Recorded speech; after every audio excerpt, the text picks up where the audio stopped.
And welcome back to the Daily Transcendence podcast. Hey, yo, Gio, how we doing, buddy? I'm feeling good. New environment for now.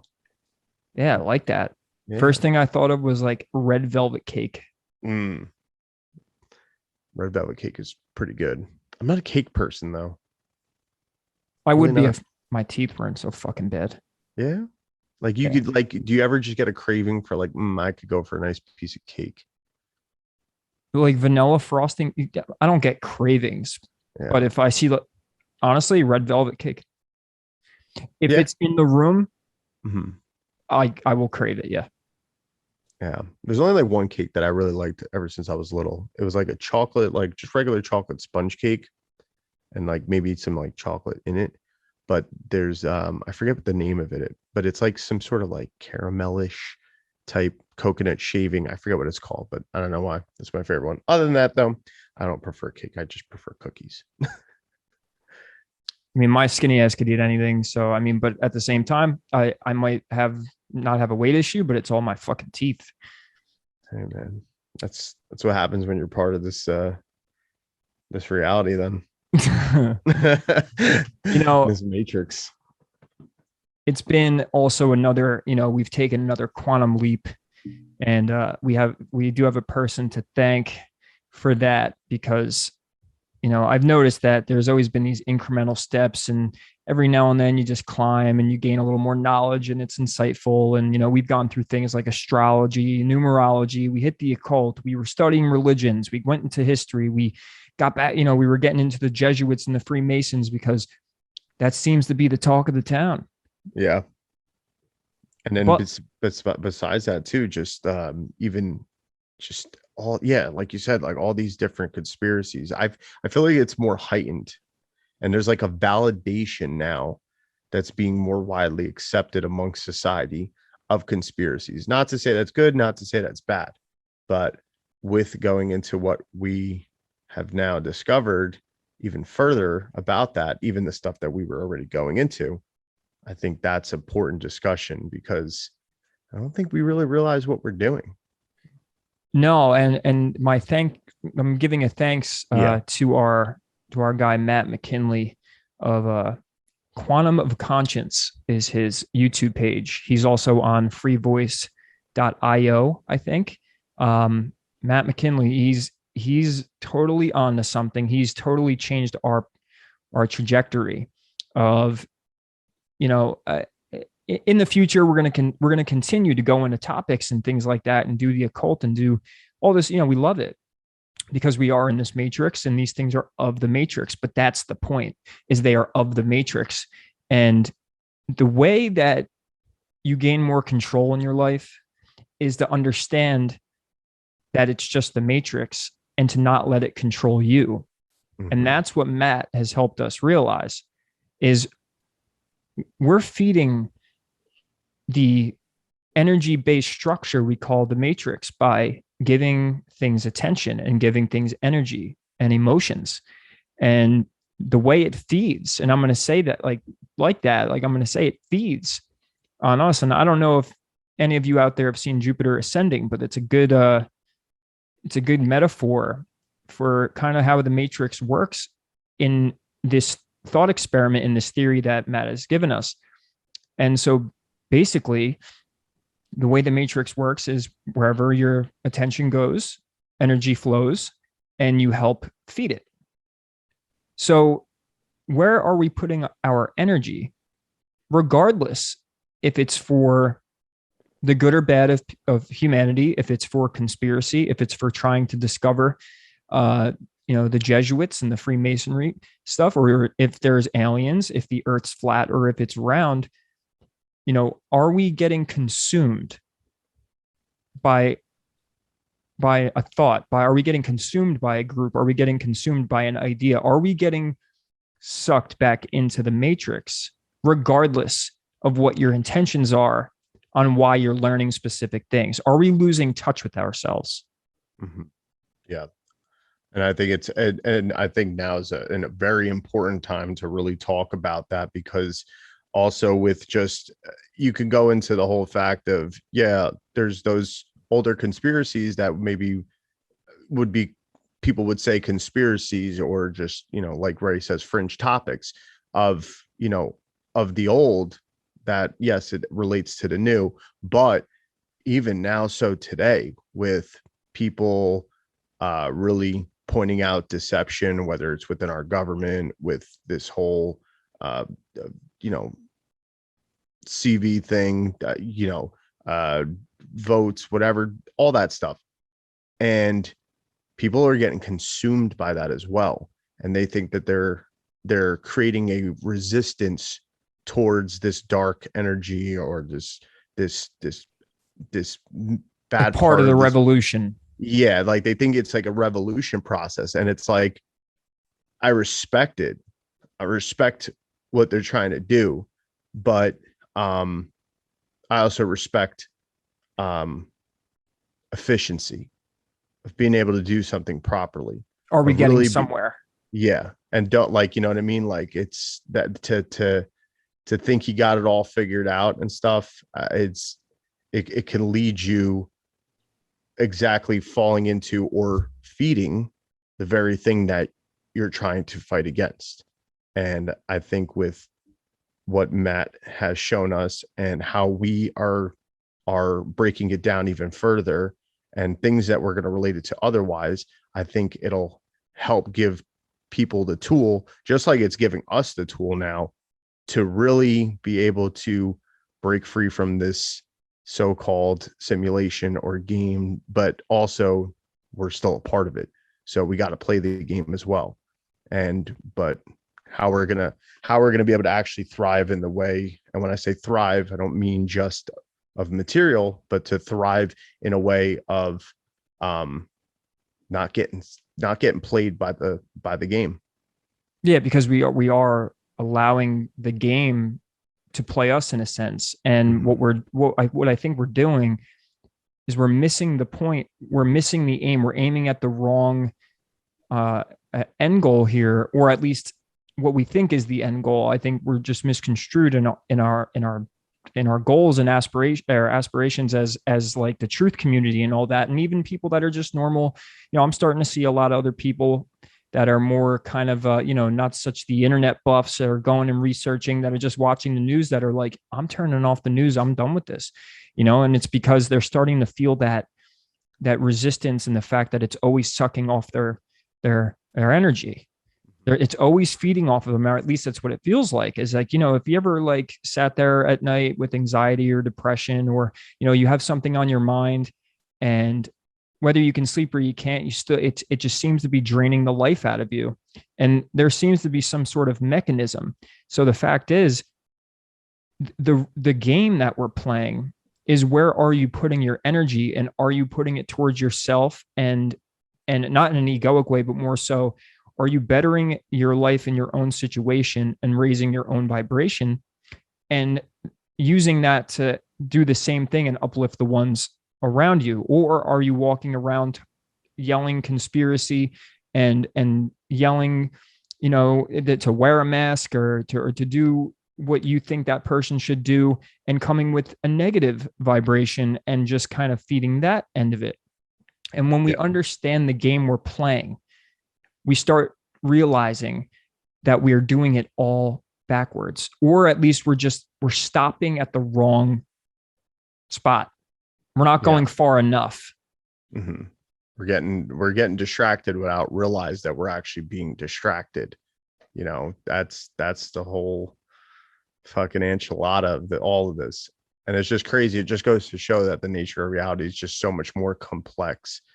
And but there is, and people can be like, but okay, well, what the hell? Like, are we ever going to really figure it out? Well, it's not about figuring it out. It's about having a better understanding of, one, yes, the architectural structure of some of these things and some of these realities and stuff, but also what your part is that you play in it, whether good, whether bad, anything, and then how that outwardly affects all things. But there is a goal to work towards. And some people may think, well, we got to wake other people up. we gotta fight the system, we gotta this and stuff, like kind of on the right track, but there's more to it. It's funny because the way that we've recently understood what's being done to us as the truth community is we're actually helping it perpetuate. We're helping it grow. We're helping it become more of a reality by instilling the fear and the energy and all of that into it. And it's funny because I watch a lot of the truth channels get very angry at people that maybe don't believe in their, the way that they're making things to be, whether it's gematria or whether it's just people are still arguing about 9/11, which, by the way, Matt calls it the 7-Eleven application. So we'll just call it the 7-Eleven application. Yeah, so disagreements and fights and debates and all that. But in the end, if you look at everything like an energy construct, and like we said before, where attention goes, energy flows. So whether you're giving something good energy or you're giving it bad energy, it doesn't matter. You're still feeding it the energy. And it's funny too, because you always ask yourself, you look at a lot of these celebrities, you look at a lot of these rappers and people that are supposed to be like some inspirational thing to look up to motivate us and whatever, and to be role models in a sense. And a lot of them aren't good people, but it's like, why are they getting so much all the time? Why are they getting rewarded? Well, think of it in the energy way. Regardless if you're smiting somebody or you're loving them, you're still paying them mind and you're paying them attention.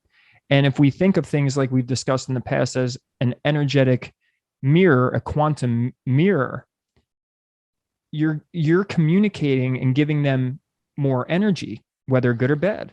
So if you sit and scream and yell at the thing that you actually don't want, you're actually bringing it upon yourself more. And even if you were to speak on more simple terms of the law of attraction, whatever you think about comes about. So if you're constantly just thinking about that thing that you actually hate and want to get rid of, you're still thinking about it and bringing more of it. So what is the truth community doing that's, maybe guiding us and leading us down the wrong path? Is we're constantly thinking about the problem. We're constantly pushing blame.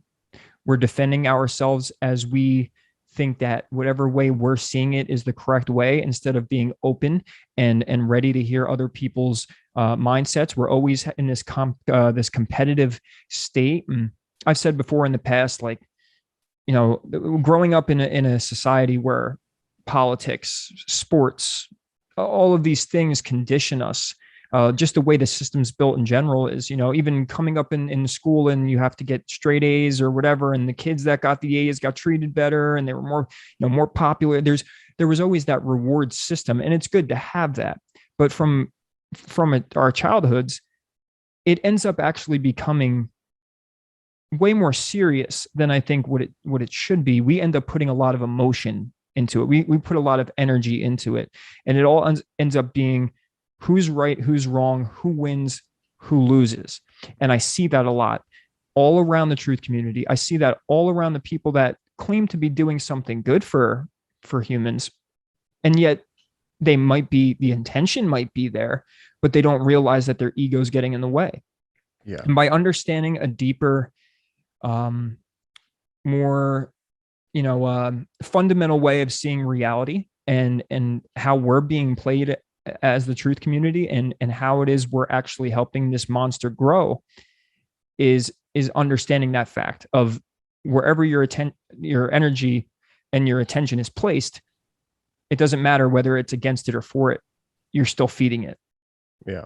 And even if the ego doesn't get in the way right then and there is a susceptibility to it eventually being fed in the wrong way, where it does get in the way down the road or something, or, it's weird. It's the repercussions of it. The timeline can be very different, because this thing that we call the matrix or whatever, there it's like a scripted delusion of, well, it's our scripted delusion of a reality. But the thing is, like, it's also that reality, that matrix, it's utilizing like this temporary, like, way we construct our ego, and it entices us to be able to go into all things and relate with all of them, with all of our senses, and we hang up onto that reality. We're like, this is, this is real, which those things are real. It's very much a reality. But as far as talking about a higher self and talking about a more unity consciousness self, not unity consciousness of this world, but something like you would say being closer to God, and not your biblical God in that way. Yes, it's there as well, but in this ultimate of like of real freedom and liberty and sovereignty within yourself, being able to go to that place. And sometimes in doing so, like a lot of people in the truth community or spiritual community and stuff, they may be doing certain things that are leading them that way. But I think there's an aspect of it that we're missing, that we are giving energy to the very thing that we're trying to either push out of our life or fight against. And instead, we start wondering, well, why is this still happening to me? Why am I still experiencing this thing that I don't want to experience? Or why is there still so much hate in the world? Like, why aren't things getting better? Well, this is going to be the reason why. Like, this is going to really show it. And for us to be able to create this sort of habit for ourselves, we can finally actually feel like we're getting somewhere. And also it'll help you just on the everyday of this mundane world to really not be so heavily affected by this outer reality. There's another one to explore. Yeah, I like to call it the quantum Imax theater, where we're occupying this vessel, and we're in, the consciousness is not in the brain, but it's in the brain, but it doesn't come from the brain. Mm-hmm. And by understanding that, you're experiencing somewhat of a simulation like experience. You're in this realm, but you're not of it, or you're not it itself. You're experiencing inside of it, in a sense, because your soul is bigger than this. Mm-hmm. And in my opinion, we're coming down here to have these senses and to be able to feel and be able to grow and evolve as a soul. But what you want to do is detach from it, because the trap ends up being that you get obsessed and attached to it. And that's the way that it keeps you here. That's the way the construct works, is it wants to keep you here. So because we get so emotionally attached to our identities, we get attached to the things that we do in our lives, our pleasures, our anything that you whether negative or positive, you get very attached, and it's something we've been trained to do and conditioned, and we have to unlearn that, because that's the mechanism itself that's actually working against us, because we end up losing track of who we are because of what we're fighting for, in a sense. And a lot of people say, no, this is who I am, it's what I'm fighting for. But they lose touch because they become obsessed with what they're fighting for in itself. And they tend to now make it about winning. They tend to make it about becoming the victor. And if that's dragging you away from your soul, you're no longer manifesting for your soul. You're no longer here learning for yourself. You're here stuck in the matrix and working for the matrix. And it's just something we have to work on. And by sitting here yelling on YouTube or wherever you're at, in whatever platform, about what you hate and about what needs to change, you're only helping it grow. And it's our focus that has to change. It's great to be aware about things. It's great to crack the code in a lot of senses. Gematria being one of them. I know that it gets controversial on how it works and all that, but basically gematria is numbers coded into letters, vice versa, and it tends to show up patterns over and over again. And a lot of people think that there's some conspiracy that this is being done through occult practices and that humans are doing it. But that's not going to solve it by knowing. Like, you're not going to solve the issue by yelling at the issue. It's about getting in touch with yourself again and being aware of the issue and taking positive action. But to sit and yell and to spurt in negative energy at the people around you that are supposed to be in your own community and that are trying to wake up with you and all that, you're only doing the opposite. And it's, I think, our point of awareness. That's what it is. That has to change. Yeah, definitely. Because I think without locating that heart space, that true heart space where like that real pure part of you that is there, whether it's, you consciously see it or not, that pure part of your soul that's there, and being able to locate that heart space. And when I say heart space, I'm obviously not just really talking about your physical heart either, but, being able to locate it and be able to, identify how you're not actually coming from that place. A lot of times when you do some of these things, such as like arguing and really trying to push your opinions or your views, or trying to convince somebody to see a certain perspective or anything, that you're actually coming from that part of the ego, and you're actually in turn identifying with those cravings, and you're having those sort of attachments to all these things that are in our physical reality, of what is, like you just said, the big Imax theater, basically. And you're identifying and pointing them out, and like, this is exactly what is creating karma as well. And karma is like that tool that keeps our ego locked into the game and coming back for more, and just endlessly repeating the cycle.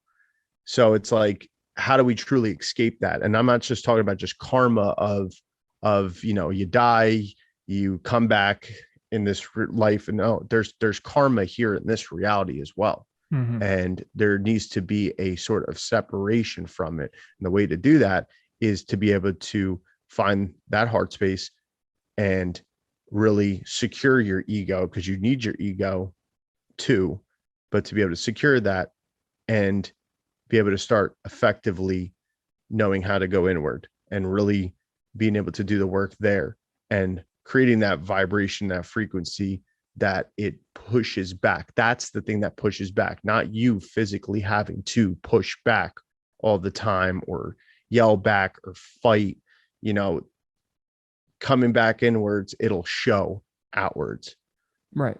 And I mean, analogies, symbols, all that stuff is always great for the mind to understand concepts. And we could take the simple analogy of a video game, and that you're occupying here in this avatar.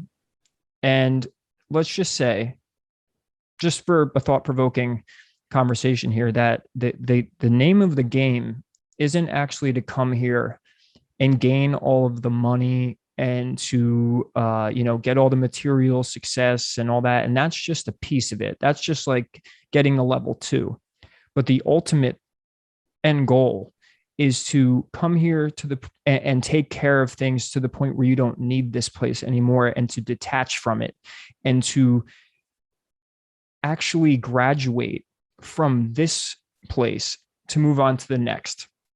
And when you grow an attachment to here, you're actually not winning the game. I mean, you could come here and enjoy these material things. It's not, it obviously, I would say it depends on what stage you're at as a soul trying to come here. But there's a lot of us out there that feel like, man, I've done this already. I'm not for this as much as everybody else. And it's coming into that realization that we should maybe take it a little more lightly and treat it like a game and stop yelling and screaming at the TV and throwing the controller and get back into our own and remember what and who we really are and what this place really is.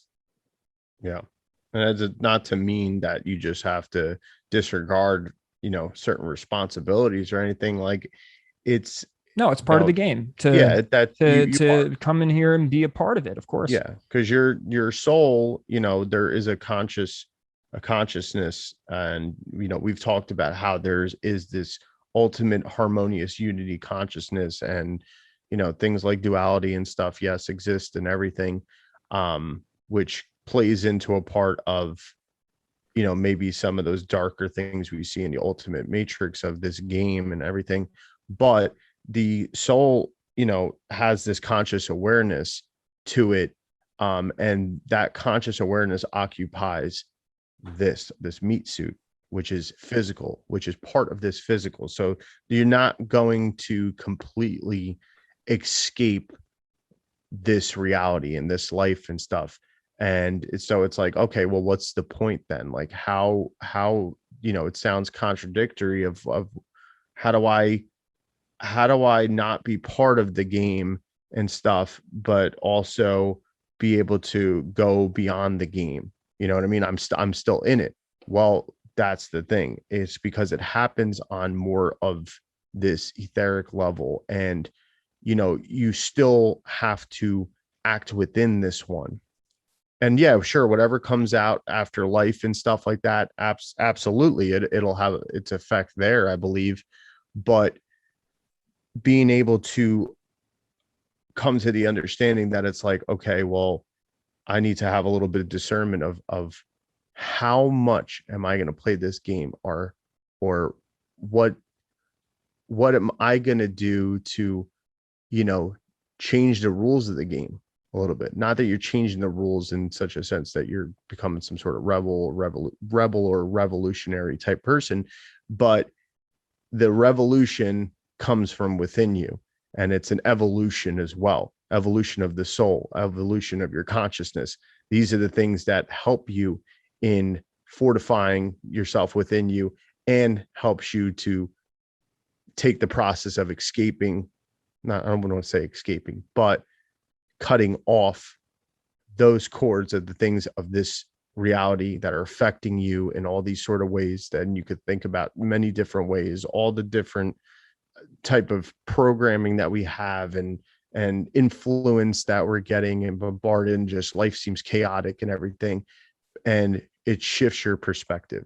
It shifts you into one that kind of gets you to, no matter what's going on in this reality, you're still able to function in a way and still get the things you need to survive in it as well, but to be at a higher place mentally, emotionally, even physically. It all comes into play. To be more in touch with yourself. And I think that's the big thing is, as much as you want to kick and scream and try and change the world, a lot of those simple sayings always ends up coming back in the end to be absolutely correct. And one of them is you can't change the world unless you change yourself. Yeah. And the other one is, when you change the way you look at things, the things you look at change.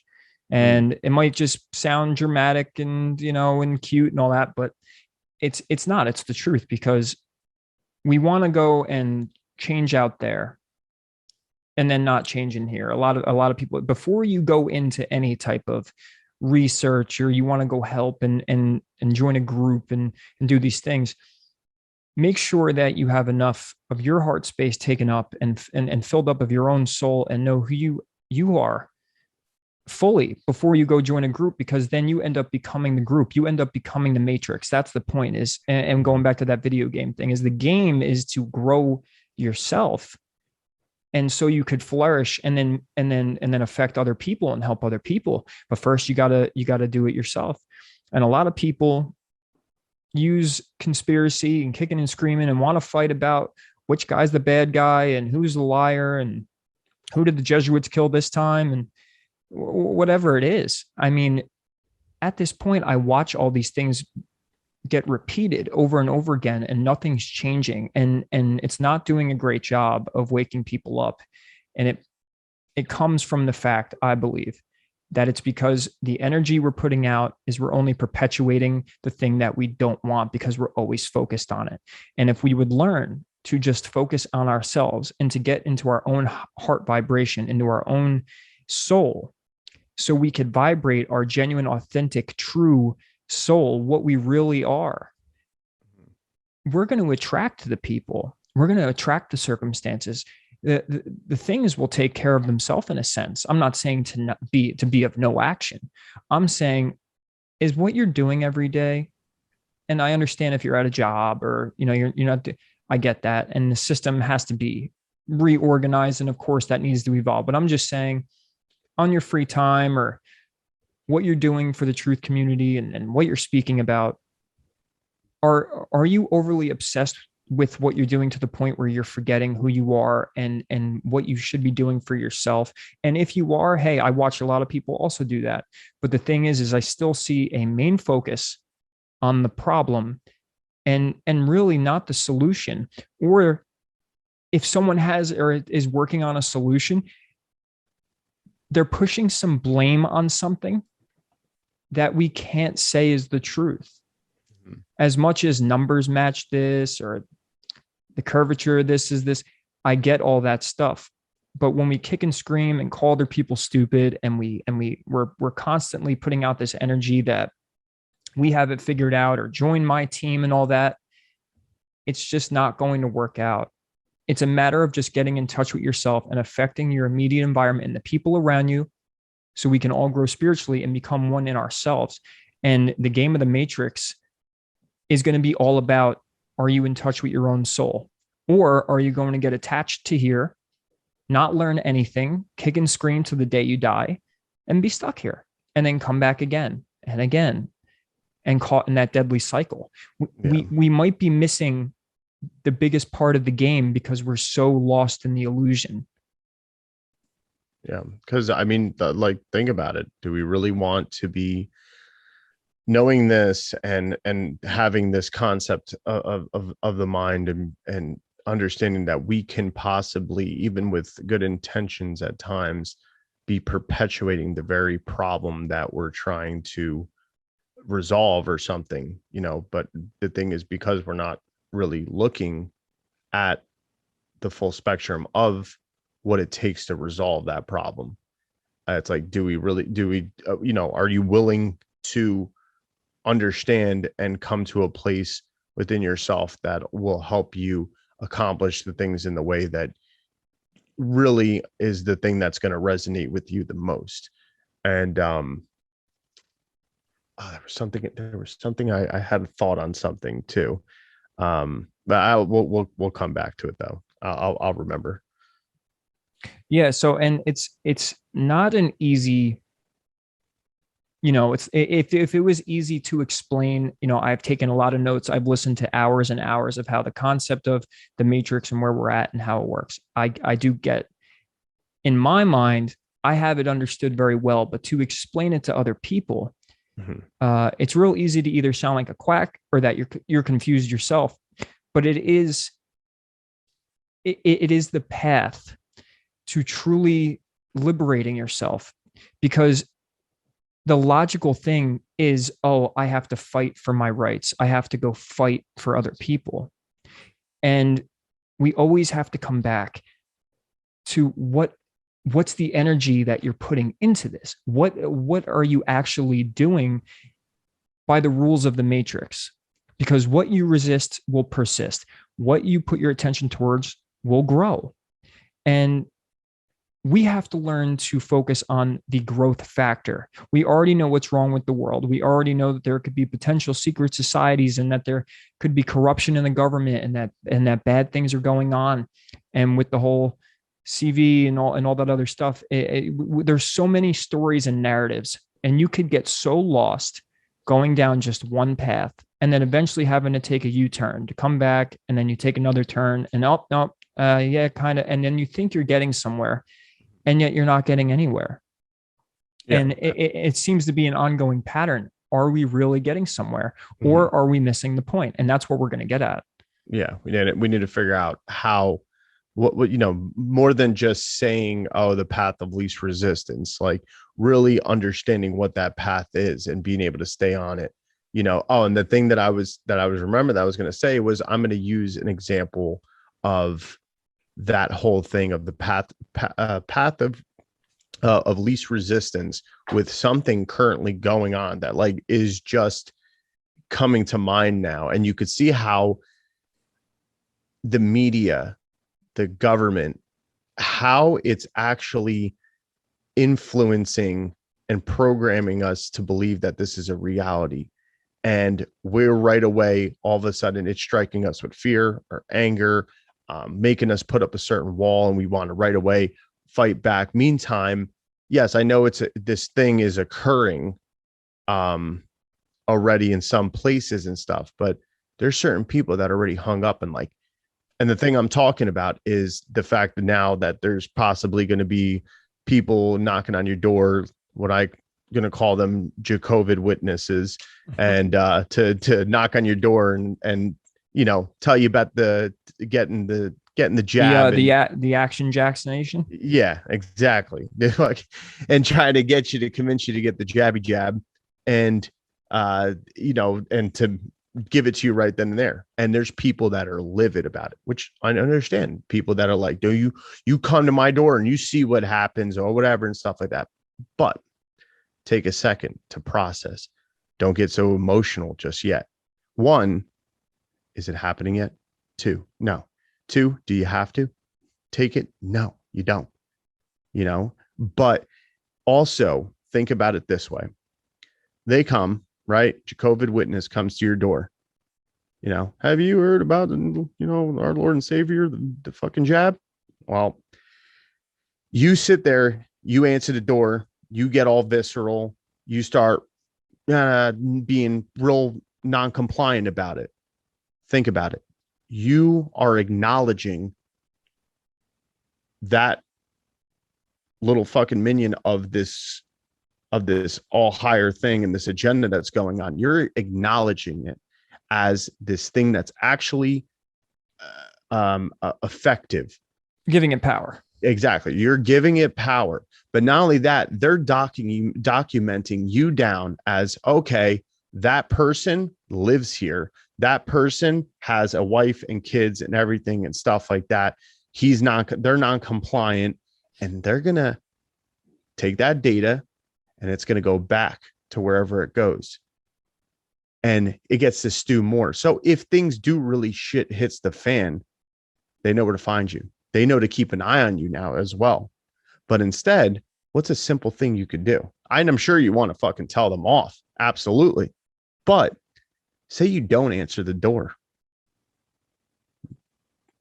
Yes, I understand you got, mail that goes there and stuff, and all these things that are potential proof that you live there, but you're also not acknowledging it. You're not acknowledging. You're also not letting it. You're not feeding it back by getting emotional about it and stuff. They don't really have a knowledge of if you're compliant or not.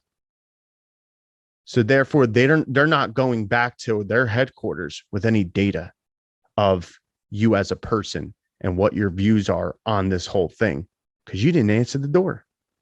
So that's the thing. It's not letting it in. Even though you're trying to fight back by opening that door and telling them off and everything, you opened that door. Silence is golden. And you're letting them in without realizing that you're letting them in. And that's what I mean, what we mean about this whole fucking concept.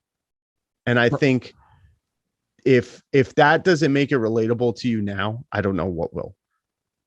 That's probably the best analogy I could think about for that whole thing of taking the path of least resistance, how you're feeding it, all that shit.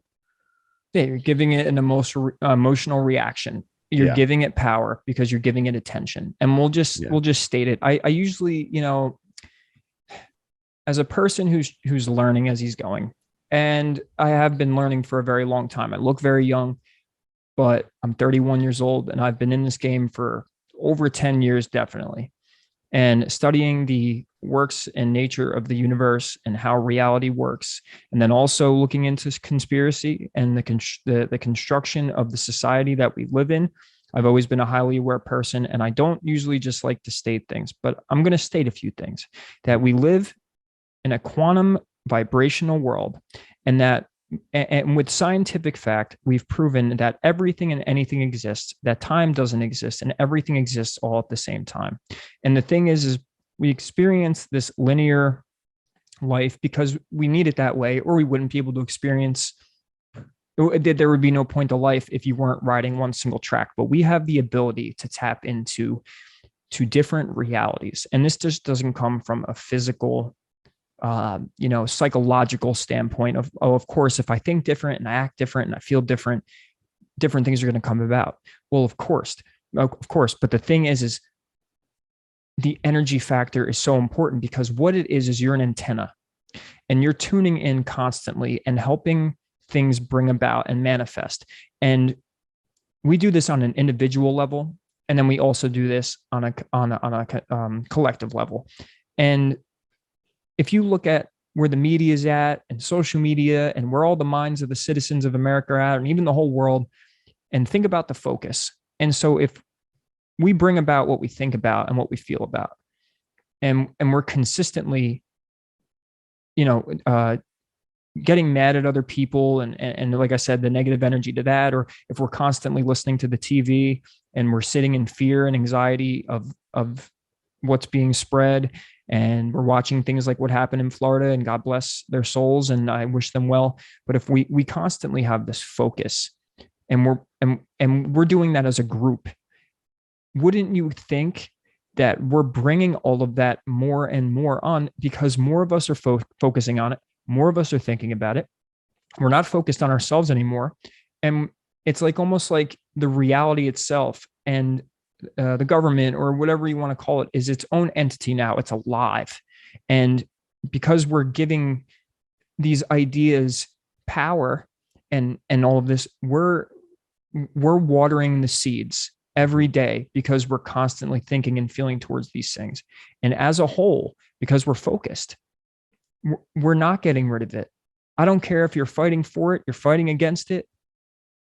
If you're thinking about it, if you're feeling about it, if you're conversing about it, if it's in your everyday thoughts and reality, you're only helping it grow, because we manifest the life we experience. And the more we step away from ourselves, the more we manifest for other people and other things, and we don't manifest for our own soul. When you get in touch with your own soul and you know what you are in your heart, life comes together. And yeah, the law of attraction and all that, of course, but as we've stated before, it's getting in touch with your spiritual self. And what does that mean? Meaning just yourself.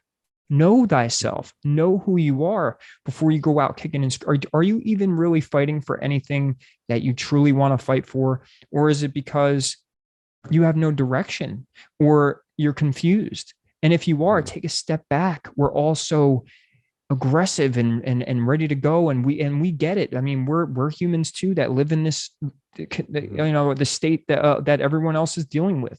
We all have our limitations. So this isn't just a call to arms to say, hey, let's all just relax, peace, and kumbaya. That's not what we're saying. It's more so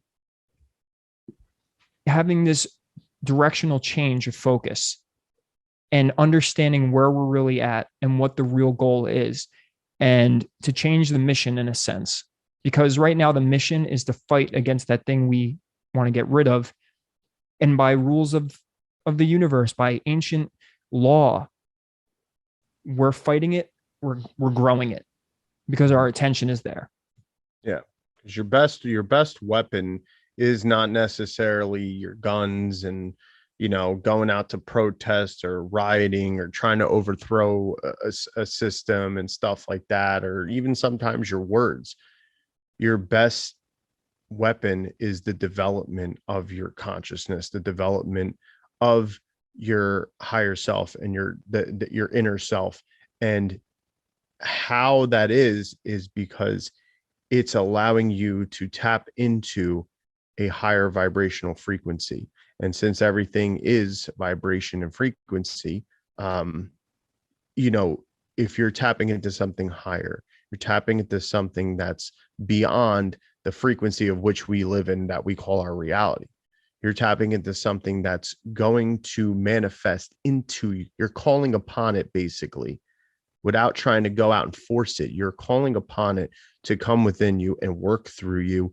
And therefore you are harnessing that frequency. You're harnessing that thing, and it's going to expand outward within you because you are a physical being as well.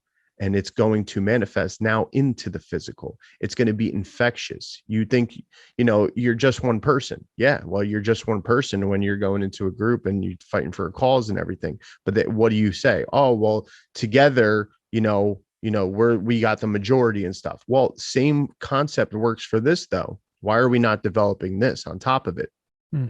Because then you become infectious, and not to be that you got to try to wake people up or scream at them, yell them and tell them that they're doing things wrong and everything and stuff. No, it's about the fact that you can have that infectiousness. And sometimes it doesn't even take words. It takes your presence. It takes you being able to stand into your own and being around those groups of people, not even necessarily talking about any of this stuff.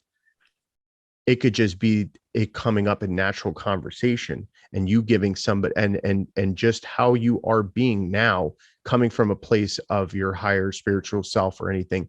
You can actually, once again, not to say kumbaya or anything, but you're coming from a place now that is going to being more of an attractive energy to maybe some person that you're around, or a group, or just any sort of environment that you're in.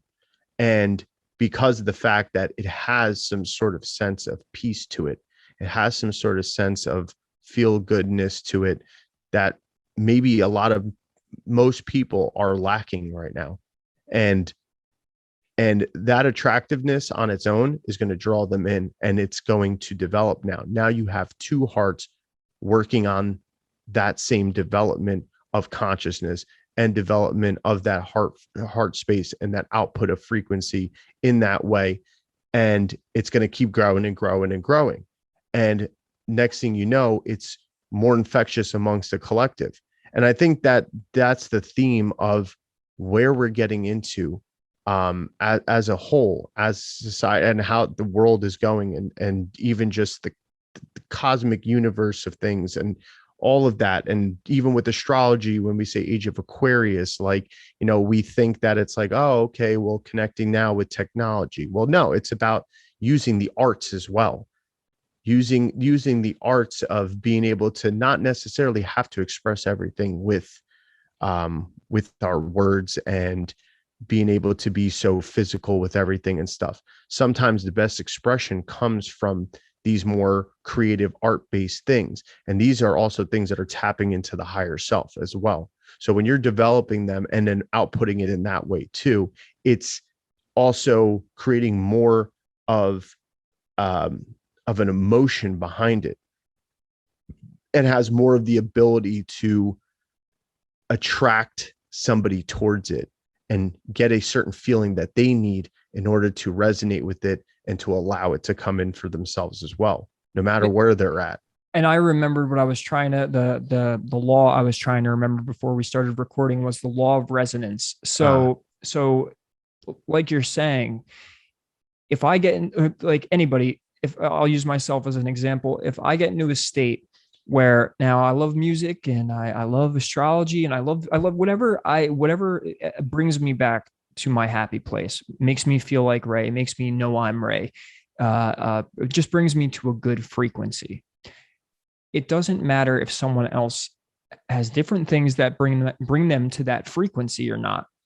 The way it would work is because I'm just vibrating higher on an emotional plane, those motions, they resonate out.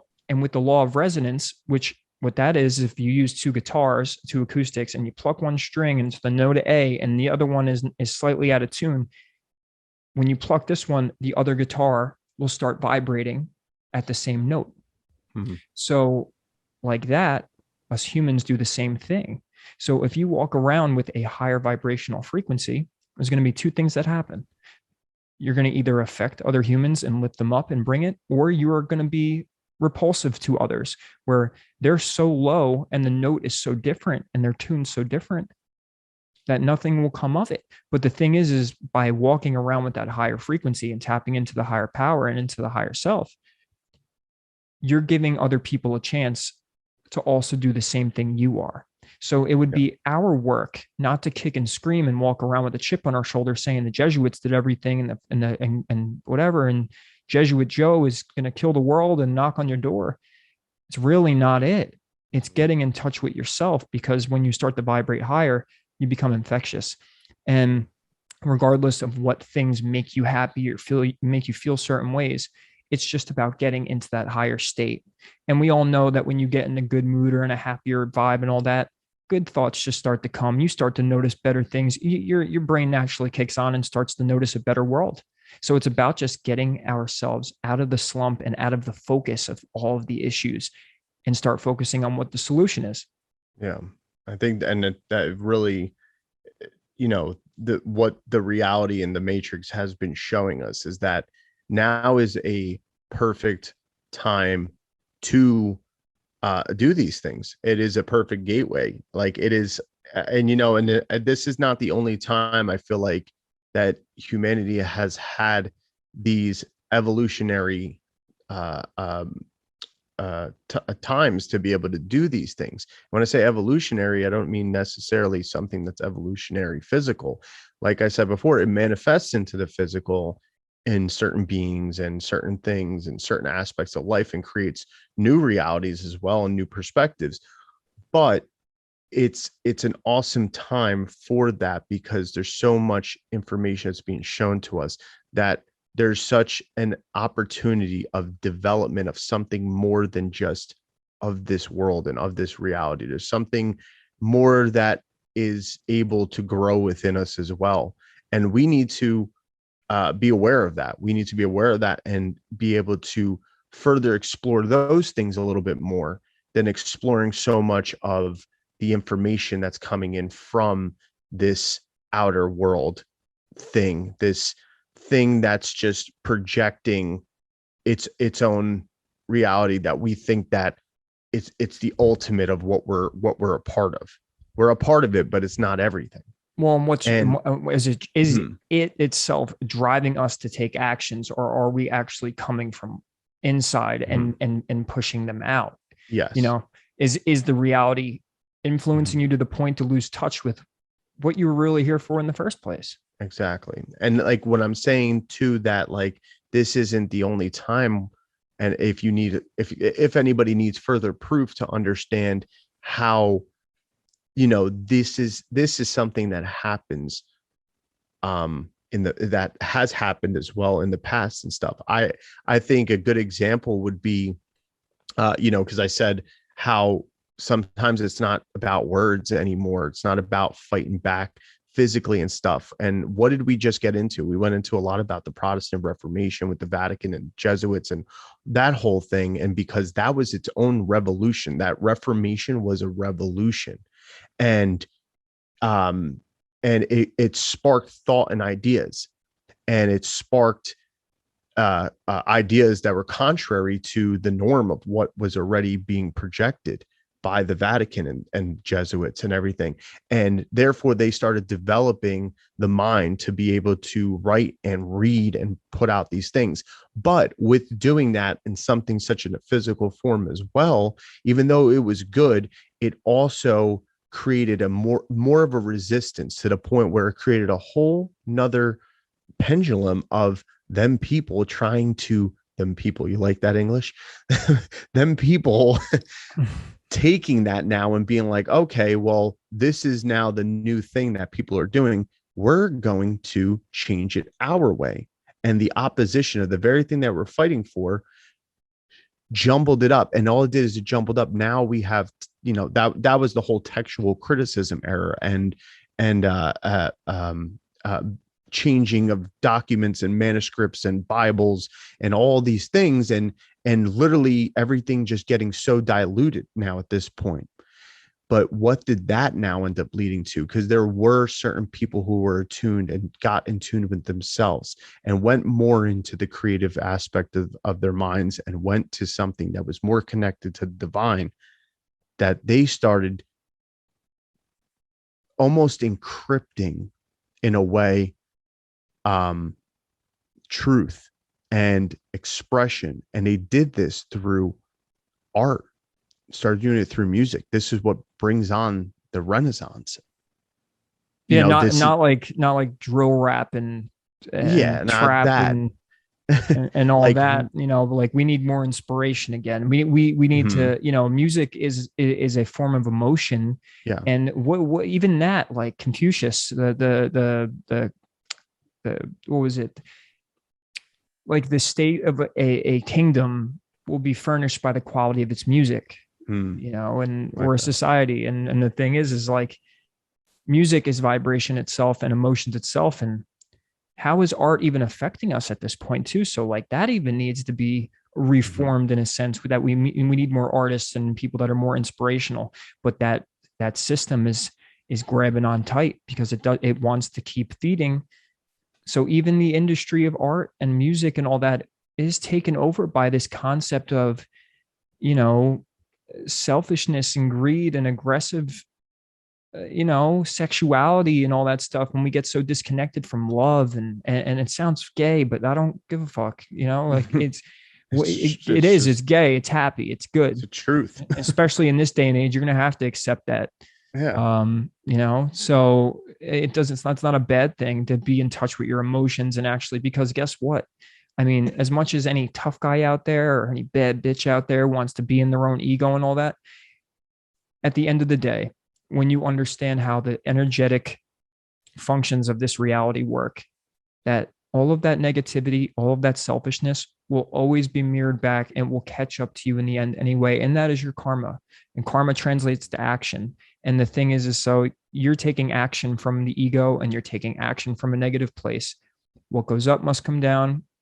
And as within, so without is also another where, might go up temporarily to the high place, but you're going to have to come down. It's all about getting that even keeled ride and riding the wave and becoming yourself and staying balanced and on the narrow path. And we have to get off all of these extremes that we have about our personalities and all this social media mindset of that we have to be some sort of, extra type of person, and start caring about our fellow man and also caring about ourselves by getting in touch with ourselves again. And that's you're always going to lose if you're not thinking energetically or from the soul. That's it. If you're not thinking from the heart.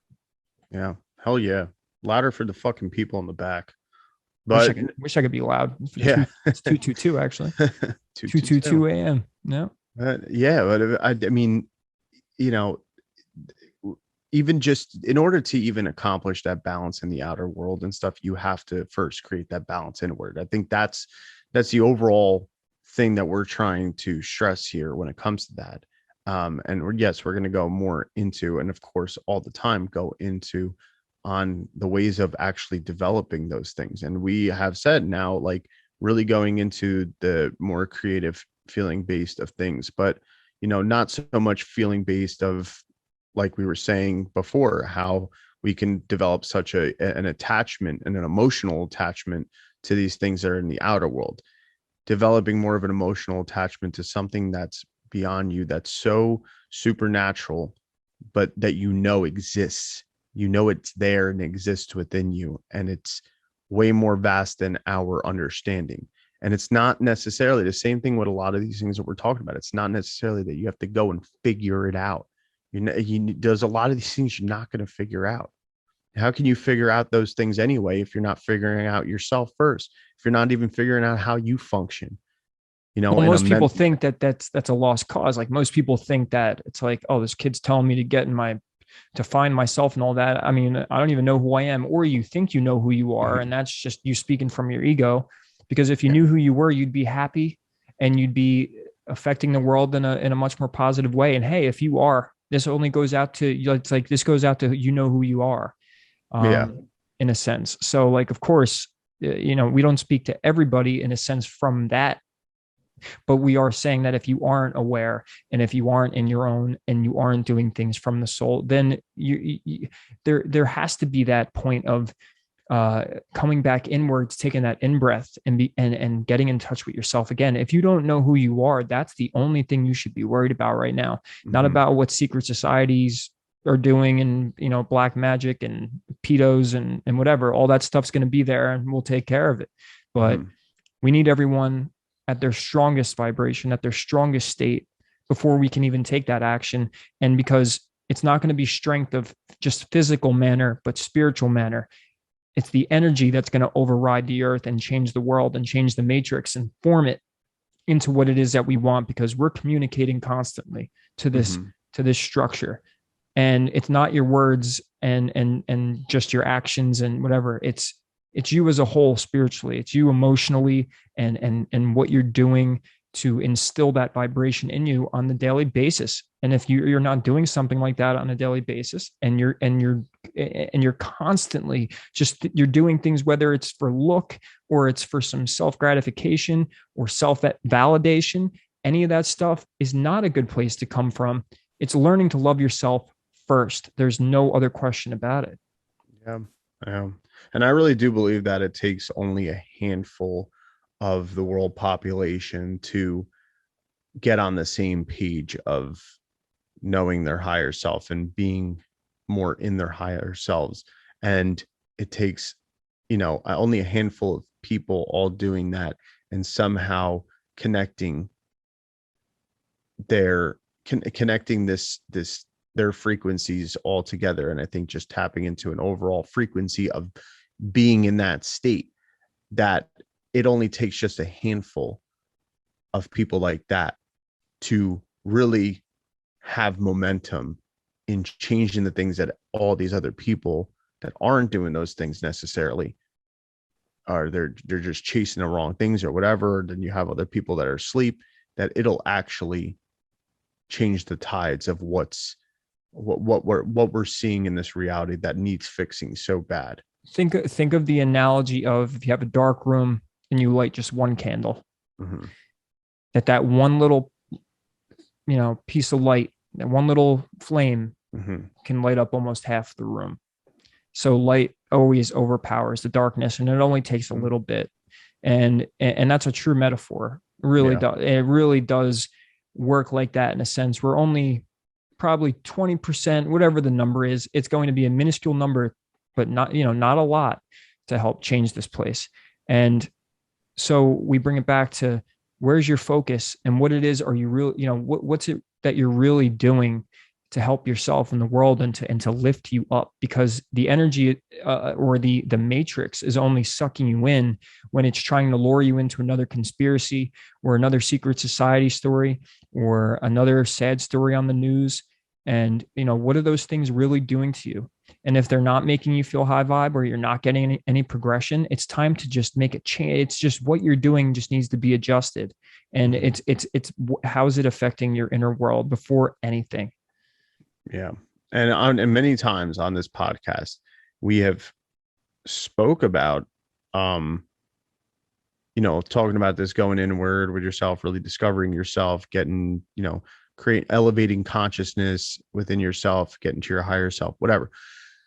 We've spoke on many methods of it. And if it seems like this very difficult thing, it's actually not. It's actually not at first. We've said it before, it takes discipline. It takes a true intention of wanting to, and also to be able to have a bit of, to be a little understanding of the ego as well, not completely diminishing the ego, but also not giving it too much, because that ego is going to be able to allow you to fortify that heart space of yours and that higher self and all that, like to really be able to bring it into grasp, but also to be able to block out those things that try to sway you or pull you back into the game, pull you back into the matrix and all those things. So, the things that we have said many times before, and we used a lot of it, and this is why we spoke about esoteric knowledge and all that stuff, And we've also spoke about, the weird, twisted, dark turns that, this true esoteric knowledge has taken as well throughout history. But the reason why we talk about it is because there's something to gain and resonate with, that we are supposed to be bringing back inward. That's the whole point of it. Not for us to sit there and only focus on how it's being used for, black magic, and what society, governments, and, tribes or whatever is hiding it, how it's been twisted, and all this stuff. That's interesting. That's fascinating. It's great. And it helps you keep an open eye to the deception and seeing what this outer reality is pushing back on us, like the mechanism of it, in a sense. Yes, yeah, exactly. You're seeing it at work by observing these forces being used, and by them showing up constantly. It just brings you to a point of awareness. But instead of always observing the fact of how they're using it and what's going on, and it's how can this relate, or how can I wake myself up more and become more aware and conscious of it, and how could I bring that to other people? Yeah. And then how can I maybe use it myself? How could I change what's going on with that by understanding it more? We're always so quick to point a finger, but yet have we really fully understood and come from an unbiased place and say, I'm learning this just to understand it first, not so I could jump on a team and start yelling at the other team and the other side. Yeah, exactly. It's the point of not getting distracted by those truths of deception. Those are the truths that could come out from a lot of this stuff, is understand, wow, I could see how it's being twisted. Wow, I could see the lies and stuff. Don't get distracted by those things to the point where you don't go back to, okay, but still, wait a minute. This is a thing, like I'm saying, the esoteric knowledge. This esoteric knowledge has been twisted and turned and used in different ways for negative stuff and stuff. Well, okay, wait a minute, but I need to understand that esoteric knowledge for myself, or I need to understand, religion to see where I'm falling into things or whatever, or spirituality and everything, like to take it and transcend it, to be like, okay, now here's how it's going to work and flow through me. I now got the understanding of the lies and the deception and the turn, and how it's perpetuate, how taking, say, something like the esoteric knowledge has been necessarily taken for good and all of a sudden turned into bad. Well, guess what? I don't want to do that now with that knowledge. So thank you for showing me fucking Imax screen. Is that what you called it? Mm-hmm. Yeah. Thank you for showing me so that I know what not to do. Now I'm going to come myself and I'm going to actually look at the thing that's actually being said within those things. And it's as close to pure form as you can, and start putting into action within me. This way, I know what it's going to do once I develop that. I'm understanding how powerful it is. This way, that's where the part of believing as well, because, and the whole manifestation process, because you have come to an understanding and are allowing that type of feeling to work within you. Not the feeling of, oh my God, all the bad shit that's being done with it out there. The feeling of knowing, oh wow, it is this powerful if you just know it and you use it within you and work it and everything and stuff, and we've said also in the podcast, a lot of it comes down to meditation, not, and we've gone on and on about what that means. Meditation is something that you're going to have to figure out, and how it works with you. And yes, there is science behind it as well. So that's why we've talked about and understanding all those things. Everything's ties together. And if you can come to a place that is going to more, say in your meditation, bring you to allowing those things to occur within your body, to help your physical, help the mental, to help the spiritual, to really, it starts connecting it all. And it's getting everything in sync, and it'll allow you to be able to call that very thing that you need to call in to start making that difference within you, and it'll show up on outside of you, and it'll start to move amongst you. And the better you do it, the more that you will be protecting yourself and your heart space and also your ego, in order to keep from falling back into the game or letting it penetrate to you and poison the very core of you. So, You know, and you know, you say the you know, you're watching other people use it, and you know, people think it's all bad because it's being used for bad. But using the analogy like the hammer, where you can murder your next door neighbor, you could build a house for a homeless person. I mean, it's just a tool. Electricity, you could power up a house, or you could burn a man alive, or you know, you could cook a guy for being a criminal and all that. And you could use any of these things are neutral party, and it always comes from the fact of how are you applying it. And what's funny is we all have to build ourselves our spiritual homes, but we've been told that the hammer's evil if you use it. And that's not the truth. That you learn all of this stuff and come back to it and understand there's the polarity and the positive side to it. So that's just how you apply it and all this stuff. But to go into it and not know the rules of the game, or how your opponent, if you want to call it your quote unquote opponent, or if someone's impeding on your free will or being used against you, how to use it back or how to let it go so it can't affect you anymore. And that's understanding the construct and things in the occult and astrology and all of this stuff. It seems so, you know,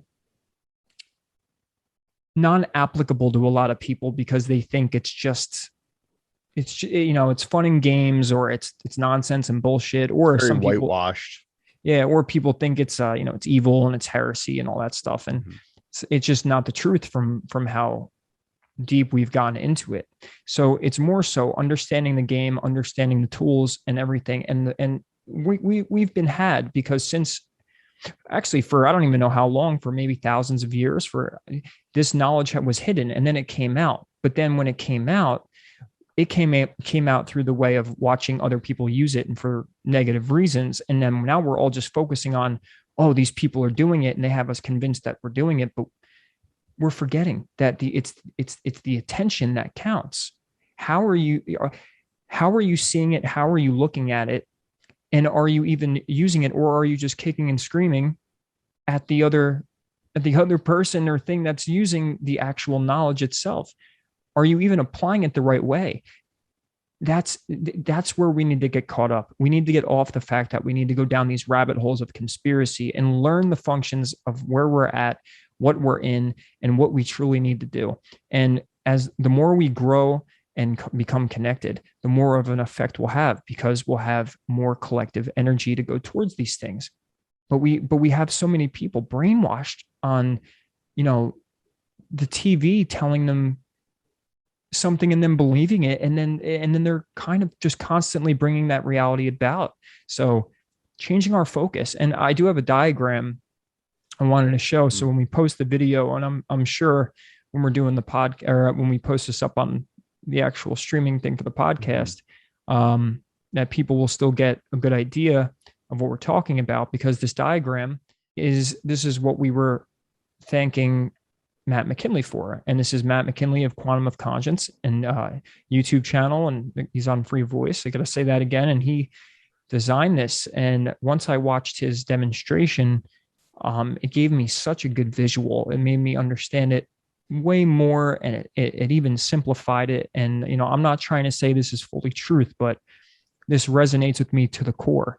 And, you know, if you're watching this, you'll definitely see what we mean. But if you're just listening, the diagram is basically a bunch of circles, and then you have a circle in the middle with the heart in it, and the heart is your heart-based reality. It's where you experience life, your reality. It's the things you manifest. It's the things in your heart field, and you experience these things most likely on the daily. But the thing is, and the problem is outside of that is you have the ego-based mindset, which is basically using the mind and being disconnected from the heart and constantly thinking from the ego. And then outside of that, you have the collective, consciousness, you have the consciousness of the whole, you have the groupthink, you have the society and what they want you to be and what you should do and all the ideas and things that come from that. And then there's just one last layer, and that's the screen of the matrix. It's the actual machine itself. It's the 3D realm that we live in that wants to keep us here. And with the more that we obsess and kick and scream against it, the more we feed it. So the goal would be to actually retract towards the middle of the circle, to come back to the heart center where these things can't get a hold of us, and to come back into our own realities. And we're so disconnected. And that's really the main goal of, say, something like this diagram, because the lies and the deception will always keep coming. The reality will always lay out the breadcrumbs for you, whether you believe the 7-Eleven application was real or not, or it was an inside job or not. It's, if you believe this side or that side, it doesn't matter. You're still feeding the matter. You're still feeding it. And the elusive and tricky part of the reality will always show you what you're looking for. And that's the trap. So if you're sitting there going, the government's bad and this and that and all that, the reality is so smart. The simulation we live in is so smart that it will show us that exact thing we're looking for. And if it's not something that's in our heart space and in our soul, we are ultimately connected, and then we stay trapped, and it becomes a habit to think outside of ourselves. And then we're always looking outside of ourselves. We're always in the senses of, being the body and only the body, and forgetting that we are the awareness in the heart. Yeah. And that's the thing. If you're not, what comes from it, if you build up and fortify this heart-based reality and purify it, what happens to it is it starts to expand. It starts to become have a lot more momentum to it. It starts to take on the same thing that the screen is in this reality, only just opposed to it. And that is the thing that is going to, say, fight back for you. Not that you have to necessarily go into it physically yourself. You don't have to jump into the screen and fight through these barriers and everything with, picketing and words and whatever, all those things that we've talked about. But instead, this alone is able to change something on so much more of a deeper level. And it's just seeing it in this form, the way Matt put it out as well, really allows you to see. And you could take examples by looking at this as well, and you could break this down even further when looking at it, to see how these things and these layers and all the things that are within these layers, how they actually show up in the things that we know in life, and how we actually are seeing them in play and always have been. And it really gives you a broader understanding. And to me, it feels very liberating. To me, it feels like that. It's like, it's not, things aren't hopeless or useless or any of that. Instead, it gives me something that I know I can actively work towards and work on. And I know that there's things that I can actually drop. There's things that I could cut myself off from as well, and still be functioning in this reality, but building up something that's going to be so much more, it's going to give back so much more to me. And everybody can do this, and everybody should, in a sense, because of the fact of what it will do on a collective level. Right, because it becomes infectious. It goes back to the law of resonance, that if you're vibrating out, being your highest self, that you will affect others and lift others up. That's how you change the world, not from the kicking and screaming in the physical itself, because that's the trap, that's the game, that's the trick it plays. Is it wants you to follow those breadcrumbs And it wants you to go keep seeking outside of yourself, because then that disconnects you from yourself. And now you start giving your energy back to it. And instead of keeping it within yourself and using it for your growth and using it for affecting the other people around you.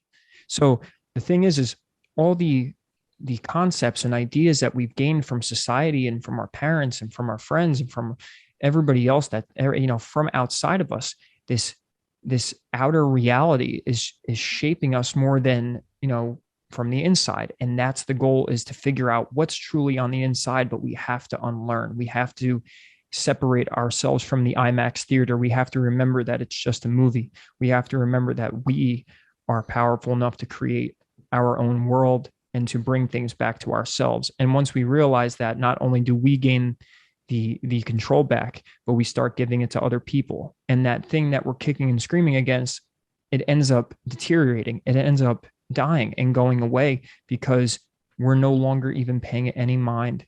You're no longer giving it the attention that it needs and the energy it needs to feed off of.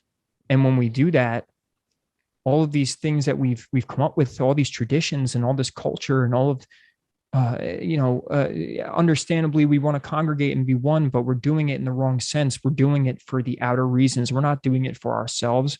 We think we're doing it for ourselves, but we're not, because we've been programmed to think that those things outside of us are for us. It's a matter of coming from the inside first. And that's where Gio was talking about meditation. You want to meditate because it brings you back to the heart center. It brings you back to the center. It drops all the ideas and the things that you've been told, and it allows you to hear your own soul speak to you. It allows you, if you want to say in a more religious way, it allows you to hear God speak to you.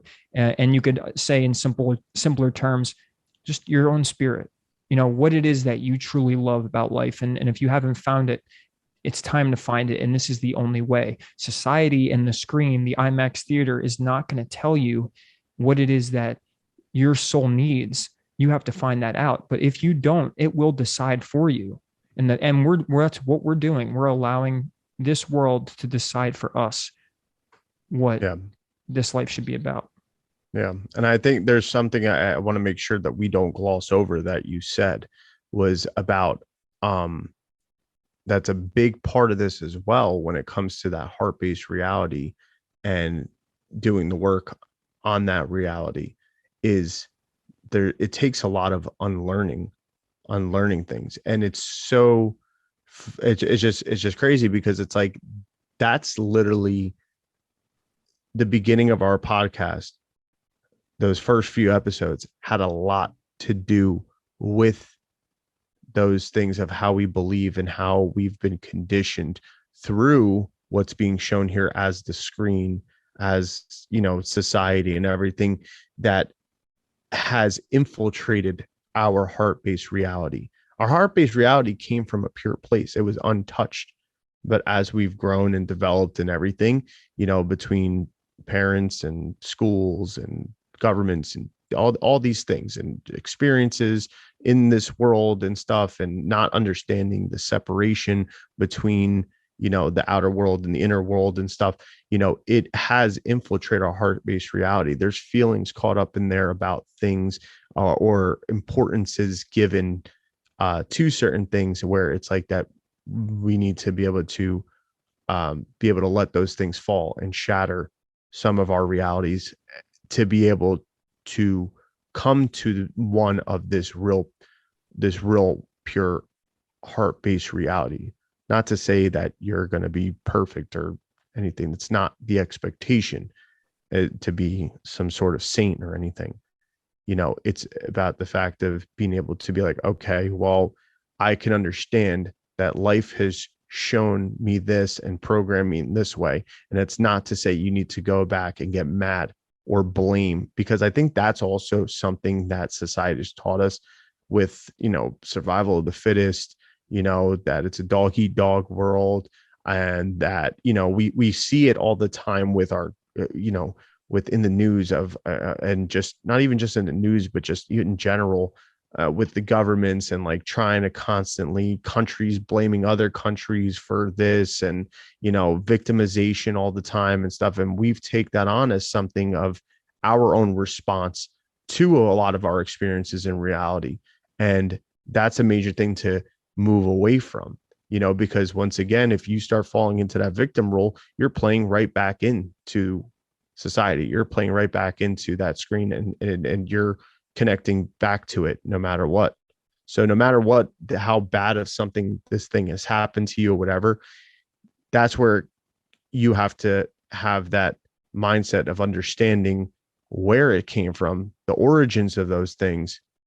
But then once you figure that out, you understand how that does not define what is truly there within your heart-based reality. No matter where it's infiltrated and everything, you got to forgive it and let it go, so you can start developing it in new, so that you can come to it with a cleanse and allow the good stuff to really develop now.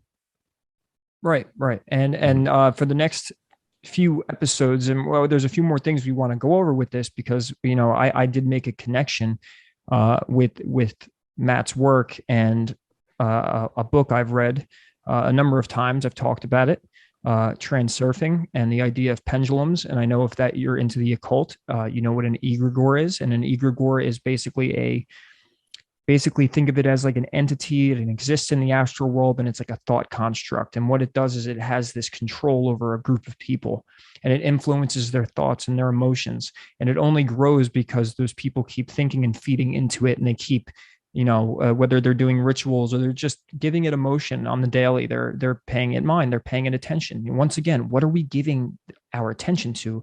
Our emotions and thoughts are more powerful than we think. We're feeding things.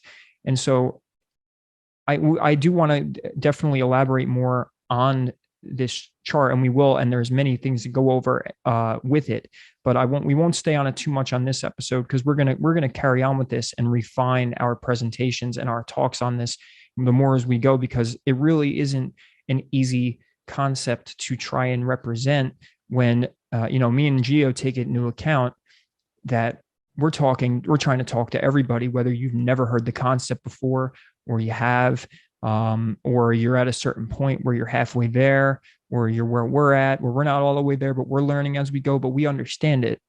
And it's not easy, and it will take some time and refining. So if you can have patience, and if not that this has been all over the place, but if it's still unclear, or you're just thinking it as like, esoteric mumbo jumbo or just concepts. And yes, this is a thought exercise, but more so is we do think in our souls that this is leading us towards a greater understanding and a greater a map to really keep in mind when you're going through life.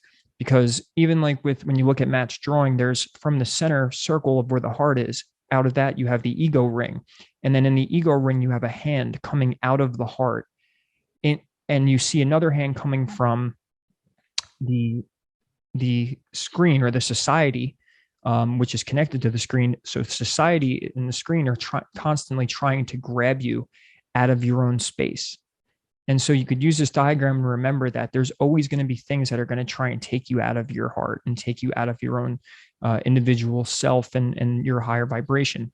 And it's about this game of awareness and staying aware of that, keeping that meditation up, keeping those good habits up, and keeping your focus on you, so you can bring something to the world, opposed to throwing a brick at the wall at the world. It's not about trying to change it materially first, but society will always try and tell you different. It's always going to try and make you contribute to what it wants you to do, and it's about staying focused. It's about keeping that awareness. And something like this I know for sure that I haven't seen anything better than this yet on giving me some sort of physical diagram, and to remind me that this 3D matrix is just trying to grab me and take me away from myself. And that's the goal here. So, and in the next thing we bring up, we're going to talk about a little bit more on the mechanism of that. Yeah, absolutely. And you got to remember that it's the attempts to take you out of your heart space. A lot of it does come with, it comes through the mind many times. Yes, there's a lot of emotions behind things as well, but the development of it occurs within the mind. And that's why doing going through something like this, that, like you just said, is a mental exercise as well, but also doing other things, like we said, of meditation, other types of mental exercises and thought process in that way, to understand, what kind of thought processes are coming about and the feelings you're getting from them. Are they resonating with you in a way that you're understanding it's, this screen or society based, or ego based, or is it, more so of driven towards something that's higher than all that, and that's separate from that, and so that's one thing I remember, and that's why it's important to develop the mind in that way, Because in this concept that if you're keeping your focus and energy outside of yourself, you're going to become naturally, you're going to become more attached to the screen and this place. Not saying that this place is a bad place, but I'm saying that becoming attached to it isn't good. Back in ancient times, they would celebrate death because they knew that they moved on to the next world, that they moved on to the next level. Or if they did want to reincarnate, hell, your soul can come back and want to and enjoy these experiences. But if we're coming back to a world like this, where the whole population is so spiritually disconnected, I wouldn't want to come back if it's like this. And whether it's a way out or whether it's a way to evolve, and this is part of the game, if this is the life video game, and the way to win isn't just to go succeed materially, but it's about having that spiritual success of coming into yourself and your own and living the experience that you were meant to live, and understanding that more, and gaining wisdom. This is the doorway in, and it's not doing us any good the way we're living right now. We're destroying the planet or plane that we're on. We're destroying each other. It's not a beautiful place at the moment, and it really is when you take out all the humanistic traditions and destruction that we bring. So, if you want to argue that this would be something more along the side of nonsense, or that it's just keep an unbiased outlook, and allow the seed to be planted, and really keep an open mind, because not much else is working. And it would make more sense this way, because living for the material has done nothing but create selfish people and greed and competition, and that seems to be destroying this beautiful place that we're in. And it's time to try and learn how to beat the game and get out of here, or make it a better place. Yeah. And if this, what we're saying and what we're showing and going into in this concept, if you're having a hard time with understanding it, or you're being met with some resistance, I think it's also important to understand that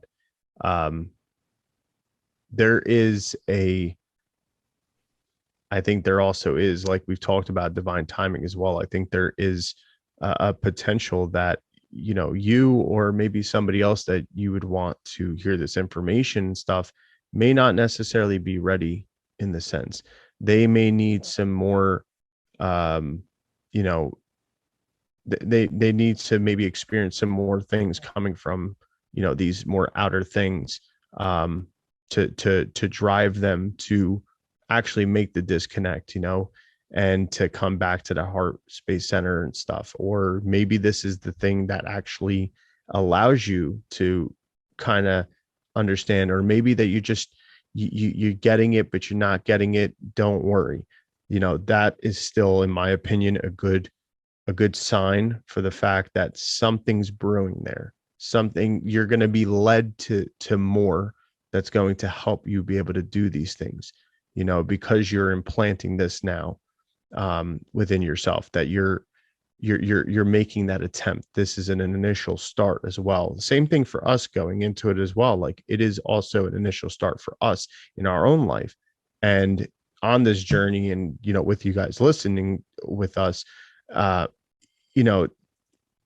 we're also going to, like we always do, is we're going to practice what we're going into in our own lives, and obviously share our experiences with it, so you'll be able to get to see it firsthand as well. But if you're understanding it Great. That's awesome. Keep going. I think with this concept, I highly recommend, well, one, definitely checking out more of Matt's stuff if you need further understanding. But if you totally get it and it's resonating with you, or maybe it's something that you already felt, I think it'd be important now, and I need to do the same myself, to go back and actually watch The Matrix now with this understanding. Maybe you want to further understand a little bit more, but then go back and watch The Matrix, because like we said about symbols and signs, and art, like, movies are an art and stuff like that. To have those visuals may help you better resonate with it even more, or develop some more of your own awareness and thoughts that you need, or create a certain feeling within you to help you in fortifying these things that you need to fortify. Yeah, it's the fact that you're getting an engagement from a movie or a Mm. song or anything else, and you're allowing the brain to process in a different way. And I'm that type of person. I'm better with visual and having the Mhm. story being told, and by doing that, it's more engaging, and it strikes emotions, and it makes me want to listen more and really understand. So a good movie could change your life, and I totally believe that. Just like a good song or anything, any form of art can change your life, and use whatever means possible. And as long as you're getting yourself back to that heart space, simply put, is the screen, is the outer world creating your world for you, or are you creating it yourself? And are you lost in the matrix, or do you remember who you are and why you're here and what you're doing? And whatever your opinion is on that at the moment, none of us are all 100, but join the revolution of self-discovery. It's not join the revolution of becoming full anarchists and going to blow up the White House. I mean, that's not the way, and it's not the way to ridicule and call other people stupid, or try and shoot people down because they might be a few steps back from where you were, or whatever. Have compassion, not only for yourself, but for other people, and just try and keep learning. And it's my biggest thing. Like, if you could argue or debate or call me stupid for anything that I may bring up or whatever, I don't care. But as long as you're open and you're not stuck in your egoic, moronic ways of you think you're right already, um, no one's at the finish line yet. And stay humble and keep an open mind. And something like this, whether it's the end all be all for you, me, or Geo, or anybody else, don't let it be the end all be all, but use it as a stepping stone, and use anything you can as a tool. And this struck me as an amazing one. And Matt is an amazing person. He's someone I'm learning from, even how to just narrate and teach on a video. The guy can keep you entertained for hours, and his brain is just on a whole nother level as consciousness, and it's fascinating. And we will be paying our respects, and at some point hopefully we can get him on, or we could talk to him, and regardless, we'll be learning a lot of his concepts, and we have plenty other things we've discovered. The universe has blessed us with a lot of other things. And that brings me to the next section. Is now that we've showed you this diagram and we've said our pieces here, we talk about the screen, we talk about the matrix, and we talk about how, let's try and figure out how it really works, because we're manifesting all the time. And if the screen is manifesting for us, well, what would be the function of that? How does that work? And so I told you I had read a book back a while ago, and a few times, and it's called Reality Transurfing by Vadim Zealand. And there was this concept I was obsessed with, totally rung a bell for me. And I was like, oh my God, it makes so much sense, and I've always had this thing to be very repulsive towards culture. And I always felt like it was sucking the energy out of me. And once again, treat these things like thought exercises, entertain it. I'm not saying believe it, believe nothing ever. Just listen and observe and try and retain what you would like from it, or at least maybe try and piece your own. If you watch a movie with me, I'm not going to tell you how the movie, I'm going to have a belief of how the movie was, but I'm not going to tell you what it is, because it's an opinion. But Yeah.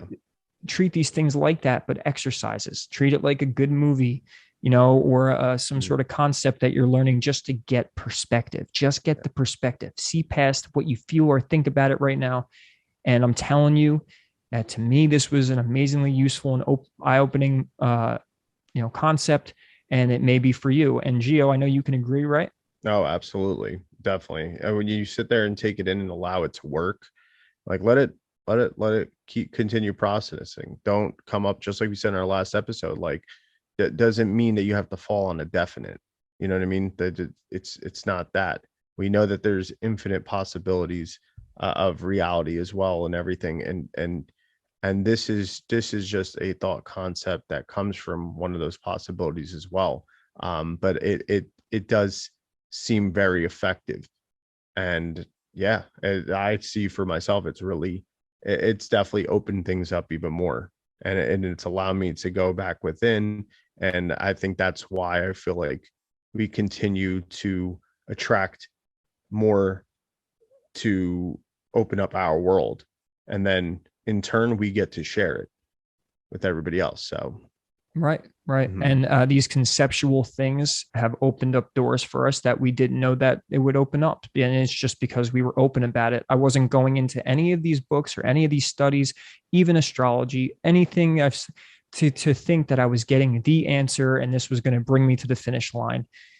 The finish line is still not fully understood, and don't worry about it. Worry about where you're at. And if something comes to you in your life at a certain point, treat it as if, as it might be an opportunity. So give it a chance.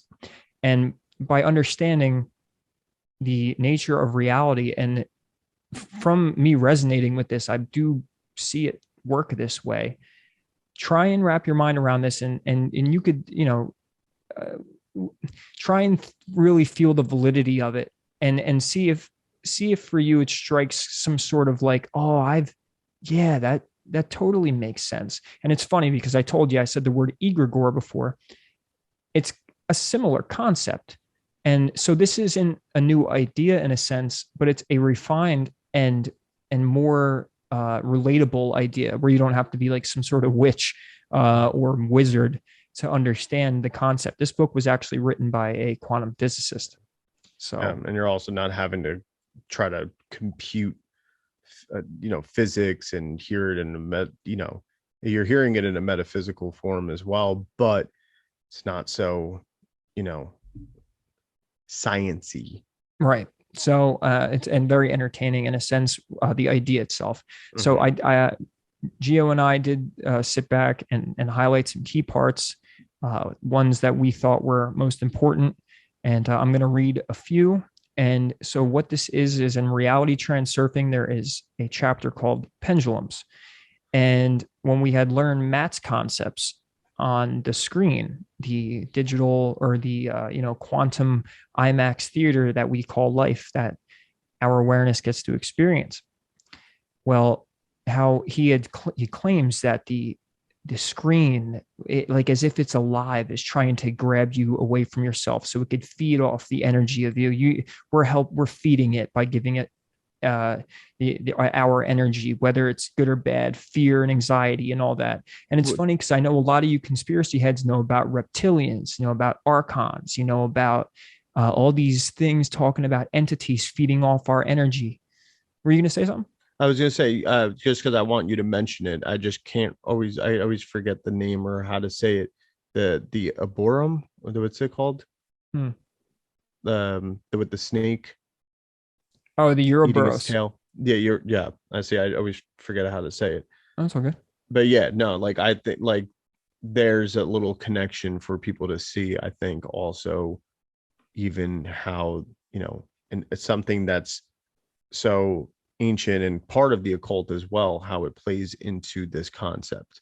Yeah, it's funny because that was a realization today. Like I was like, wow, that totally makes sense, because people always say, like, basically all it is Ouroboros is the infinite loop of getting stuck in this in the cycle of reincarnation. It's the snake eating its own tail and being stuck in that and be constantly when you know the theory is when you die to go to the light or to not go towards the light. And when you do, it ends up being the snake's mouth and it swallows you back, and then out you pop into a new human body again. And now you come back into this realm to just keep feeding it the energy. Yeah. So It's the Godhead. If you think about it, even in the sense of which we're talking about it, it's the Godhead. And the Godhead, you know, obviously makes creation and all that. We have Big Bang, and like this starts to become the tail or the rest of it that grows. You could do it. I actually was watching something that was explaining physics in this way too, using the what's it called again? Ouroboros. Ouroboros. Okay, so I was watching this thing, and I think it was that video that I sent you that it was like, never mind, the guy sounds robotic, but he was just talking about physics, and I'm seeing now how this makes sense as well because of what we're saying. Because you're like, okay, so even in creation, you have the Godhead makes creation. We're told Big Bang. Okay, we've gone over that and stuff, and reality keeps growing and growing and growing. But in order for it to keep growing, it needs to be the Godhead needs to be being fed back, and to create this constant revolving cycle. And that's where it's saying that we're also feeding it. So if we want the same reality to keep coming out, then you just keep feeding it the things that we're creating with it. Right. That it's that it's asking for. And the thing is too, you know, I like to keep my mind open on, you know, positive, negative, or just keep it neutral. And these are just two perspectives. But this is a what if for me is what if in two scenarios. What if one scenario is right now we're trapped here in this place, and we actually didn't, you know, maybe we chose to come here a long time ago, but we ended up getting trapped, and this false reality was created, and now we were stuck in the cycle of Ouroboros, and these mechanisms that are starting to surface of escaping it, you know, or well, what we are talking about is the form of escape is disconnecting from it, and is to be in your own heart center and to finally detach yourself from this world so you can leave. Or on the more positive side, it's a little bit of the same thing, but more so is what if the almighty creator or the mechanism of this universe designed it this way, that certain people come here and they're not ready to yet, so they play kind of a role of an NPC, or you know, they come in not they come here not to wake up, and there's certain people that do.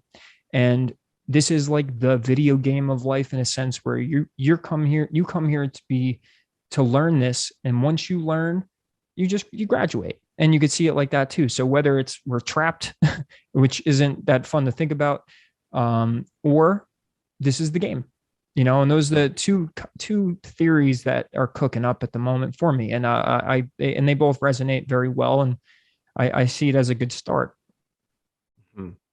Yeah, or maybe there's like, and then just to take a little step further, like maybe there's a point in it, like we just said, it's like the Godhead figure. Obviously the Godhead figure has a split in its own way from what we know, because there is cause and action and reaction and all that stuff. So, you know, that's your whole God and Satan type thing.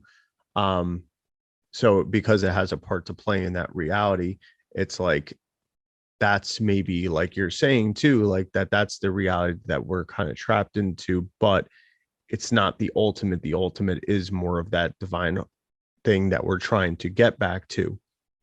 But we're, you know, we've become obsessed with here. Yes, we've become obsessed with here, and the whole point is to figure out, and maybe it's just also it's an evolutionary thing through something beyond our time. You know what I mean? And there is a point for it to get back to more of that harmonious, connected nature, and it's there. And who knows, maybe it's when that time comes, like you just said, there's NPCs and there's people put here not meant to wake up and to seem like they're part of it in order to perpetuate still that they're playing that role in that cycle. But there can be times where it's like those golden ages of that ultimate thing of reaching back to that unity consciousness and everything and stuff, like there's a point where that happens, and the souls constantly go through it and stuff, and they play a different part and role all the time through that, Right. So through it's those different eras. so instead of seeing it as some sort of scary thing or like something's trapping us and all that, I mean, who knows? That could be some sort of symbolic thing. And this is just the cycle of life and the cycle of nature and beyond just the physical. And I mean, when things stick around for thousands of years, when a concept like this is very in detail, I would find it fascinating for someone to completely bullshit all of this. And I mean, to entertain it for me, I mean, I just get joy out of that anyway, because I mean, what are we going to go talk about it? At the football game, and England just fucking made it to the finals and whatever. Okay, cool.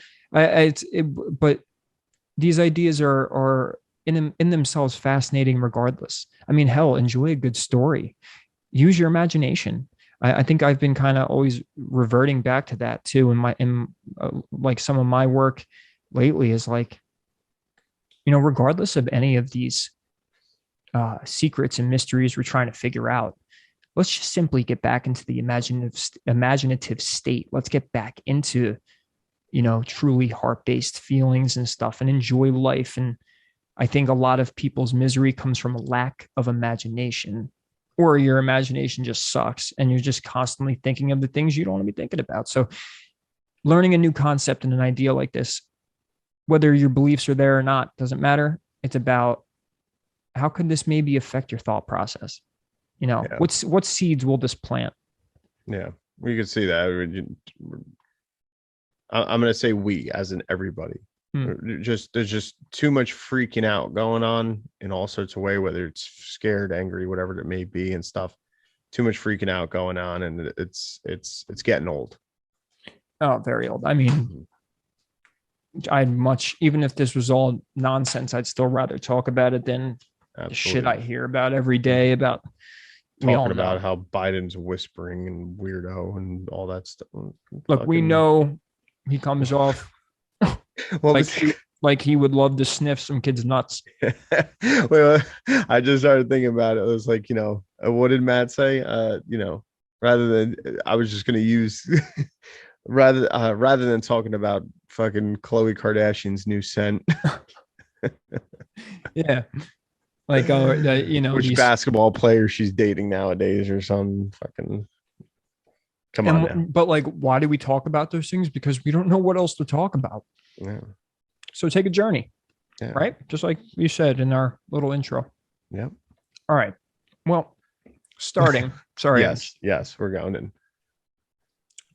Delicious strawberries. Oh, nice. Anyway, so starting, it's chapter 2, reality transurfing by Vadim Zeland. So now that we're getting into it, the section of the chapter is called Destructive Pendulums. So it says, we are taught from childhood to obey the will of others, to perform our duties, serve our country, our family, the company we work for, a political party, the state, or even just an idea, to serve anyone except ourselves. To varying degrees, everyone has a sense of duty, responsibility, necessity, and guilt. Everyone is ready to serve a group or an organization in one way or another, be it family, a club, school, company, political party, the state, and so on. All these structures emerge and develop when a separate group of people begin to think and act in the same way. Then they are joined by others, and the structure grows, gaining strength, forcing its members to follow the rules, and eventually amassing the potential to gain control over large groups of society. Their thought energy finally unites into a single current, and when this happens, as if in the middle of an entire ocean of energy, a separate independent energy information structure is created, which is referred to as an energy pendulum. Eventually, this structure begins to live its own life and subjugate to its laws the very people who created it. Any structure whose particular features were created by a collective thought energy represents a pendulum. Generally speaking, all living beings capable of radiating energy at a particular vibration will sooner or later form an energy pendulum. Examples of pendulums in nature are bacterial colonies, populations of living creatures, schools of fish, herds of animals, forests, prairies, and hills, etc. Essentially, any organized, homogeneous structure made up of living organisms can be a pendulum. So what that's basically saying is anything that could be basically thought up and given momentum and some sort of mental and mind existence will grow. Any pendulum is by its nature inherently destructive because it consumes the energy of its adherents and establishes power over them. The pendulum's destructive quality is clearly demonstrated by the fact that it attributes no meaning to the fate of each individual adherent. The purpose of the pendulum is only to get energy from its adherents, whether it is to their personal benefit or not. When a person comes under the influence of a system, they are forced to build their lives in accordance with its laws. Otherwise, the system will chew them up and spit them out. Once under the influence of a destructive pendulum, you can easily end up ruining your entire life. And as a rule, it is difficult to break free without suffering losses. If a follower rebels against the laws of the structure, the frequency of their thought energy ceases to be in harmony with the resonance frequency of the pendulum. Being deprived of essential energy, the pendulum either drives the maverick adherent out of the system or destroys them. So what I get from that, I'm going to go to the, I only had one more section here. So what that's basically saying is we'll use an example of a political party.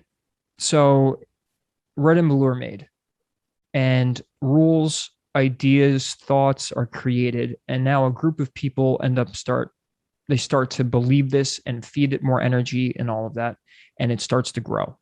And now what this book is saying is that in the ether, in the energetic structure of our reality, that thing ends up becoming a living entity itself. And what it does is it then starts to feed off the adherents. It starts to feed off the people that are actually associated and have joined that group because they have signed that spiritual contract. They have accepted it. They go, I am this. And in the thought realm, you're vibrating at the same frequency now of this structure. So when you want to disconnect or you change your mind or you want to fight against it, you're going against this informational, structural monster, this thing that wants to feed. And once the momentum gets to a certain point, it will now feed off people. And so now you use that, I said for a political party, but now use it for society, use it for the government, use it for anything that anyone has a strong belief towards and what goes on with the people that believe in the thing they're fighting for. It's a perfect example today because you have all these groups, LGBTQ, Black Lives Matter, and how destructive those all end up becoming. Because all those people are, and you could tell, are not mostly just doing it for themselves. They end up doing the work for the pendulum itself. They start letting the entity itself convince them, or for lack of better words, almost convince them or influence them to start taking action. And now they're almost doing it against their will without realizing that they're doing it against their will. So it ends up being destructive because now it's no longer you and your so-called willpower. Yeah.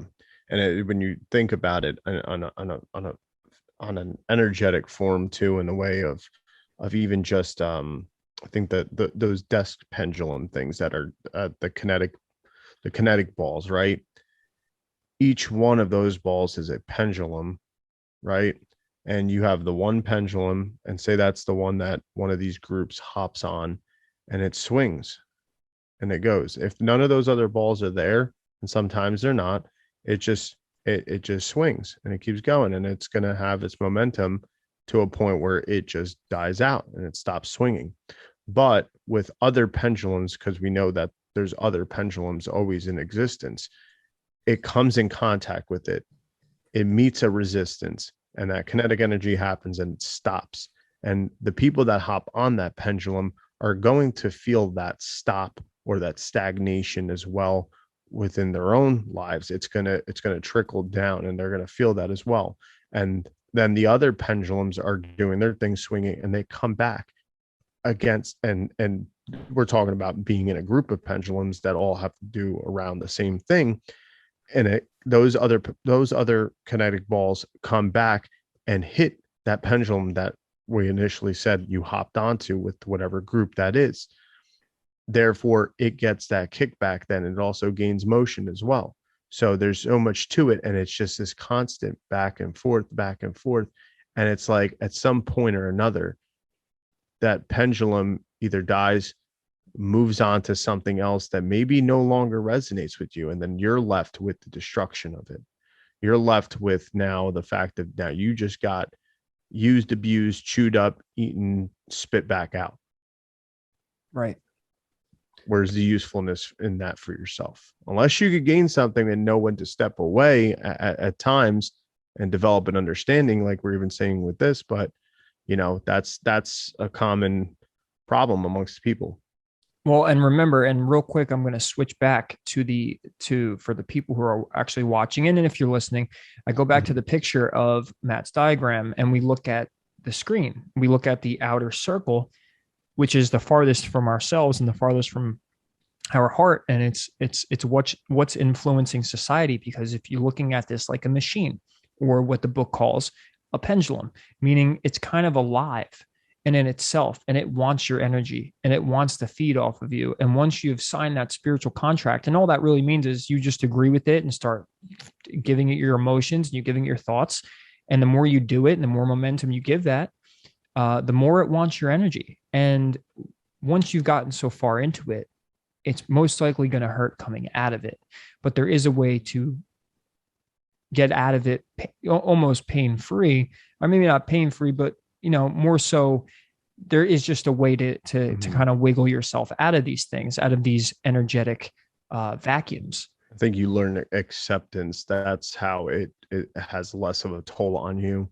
But that's with the development of the heart space, and development with being able to balance out the ego as well. You'll be able to have better acceptance of, knowing that, hey, I played a part in the game. Hey, it had its repercussions as well, but it's not something that you're going to be taking further with you. And those feelings that came along with it, you don't have to take those with you anymore. You're moving on to something new. Right. And it always foundationally comes from the fact that we all have our personal realities. We all generate our own personal reality. We all make our own reality with our hearts. And that's not just a euphemism. What that really means is your thoughts and your feelings end up generating a vibration and a feeling. It goes out, and then you shape the world around you through your energy.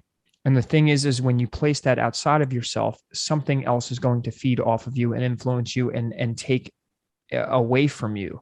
And if you end up doing things from the heart, if you end up retracting back in, you're going to gain energy. You're going to live a more vibrant and better life. You're going to create the reality you want, opposed to the reality that maybe the group wants. Because once you end up getting to a point where you disagree with the group, or you're tired, or you're done, it's going to be a pain in the ass, and you're going to suffer.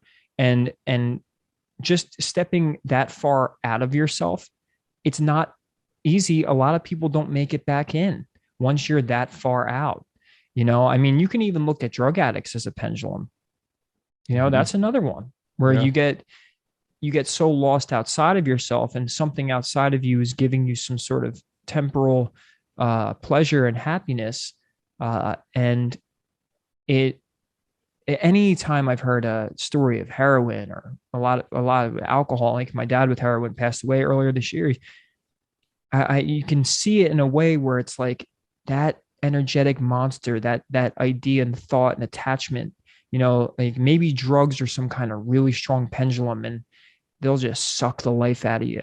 And if you can't let it go and get back into your own and not need those external things, well, and of course, that's a much simpler way to put it. I mean, you could put this in simpler terms. Once again, seeing a diagram and learning all these concepts helps a person like me, because I'm like, a lot of people need that to be shown more, and to not just go off blind faith. And something like this shows you that there is a mechanism to it. So anything can be a pendulum, whether it's an addiction or whether it's and there's good ones. You could go, the music scene. When I was in a metal band, and it's so funny too, because the pendulum, when according to the book, when you're attached to it, you end up kind of attaching a cord from yourself to this thing, and you can download all of the thoughts and the feelings and the things that all the other people that are connected to think of it. Now, it sounds outlandish and crazy, but to me, it's not, because I would go to shows. Why do people always end up dressing it's the same, like 5 different pairs of shoes? You got kids with band shirts, and they all look the same, act the same, they watch the same shows and all that. It's like, oh my God, all of a sudden you feel like you're in a room with a bunch of yous. And it's like, but what are the odds that not only are we meeting up at a concert, say, but this person watches the same shows, and I start meeting friends and I start connecting with them on an energetic level? Well, why? Because we were in the same pendulum. We were in the same energetic construct that we had connected ourselves to through choice and through habit. So there's that other side of understanding how this is having a negative impact, because what are you actually connecting yourself to? What spiritual contracts are you signing? And by not knowing that this is the game, you're going to end up being attracted and sucked out of yourself back into the screen, where you'll be living a life that isn't yours. Mm-hmm. It just plays the facade of thinking, of giving you the notion that you think that it's you, or right. It's yours. Right. And so finishing up this whole thing with the pendulums, this is that next part. So if you're wondering, so if I'm caught up in this and this thing's sucking the energy out of me, and you're putting a little bit of consideration into this, to try and battle with the pendulum is futile. As was explained above, when you battle with the pendulum, you just end up supplying it with energy. The first and most important condition for successfully defeating a pendulum is to refuse to get into conflict with it.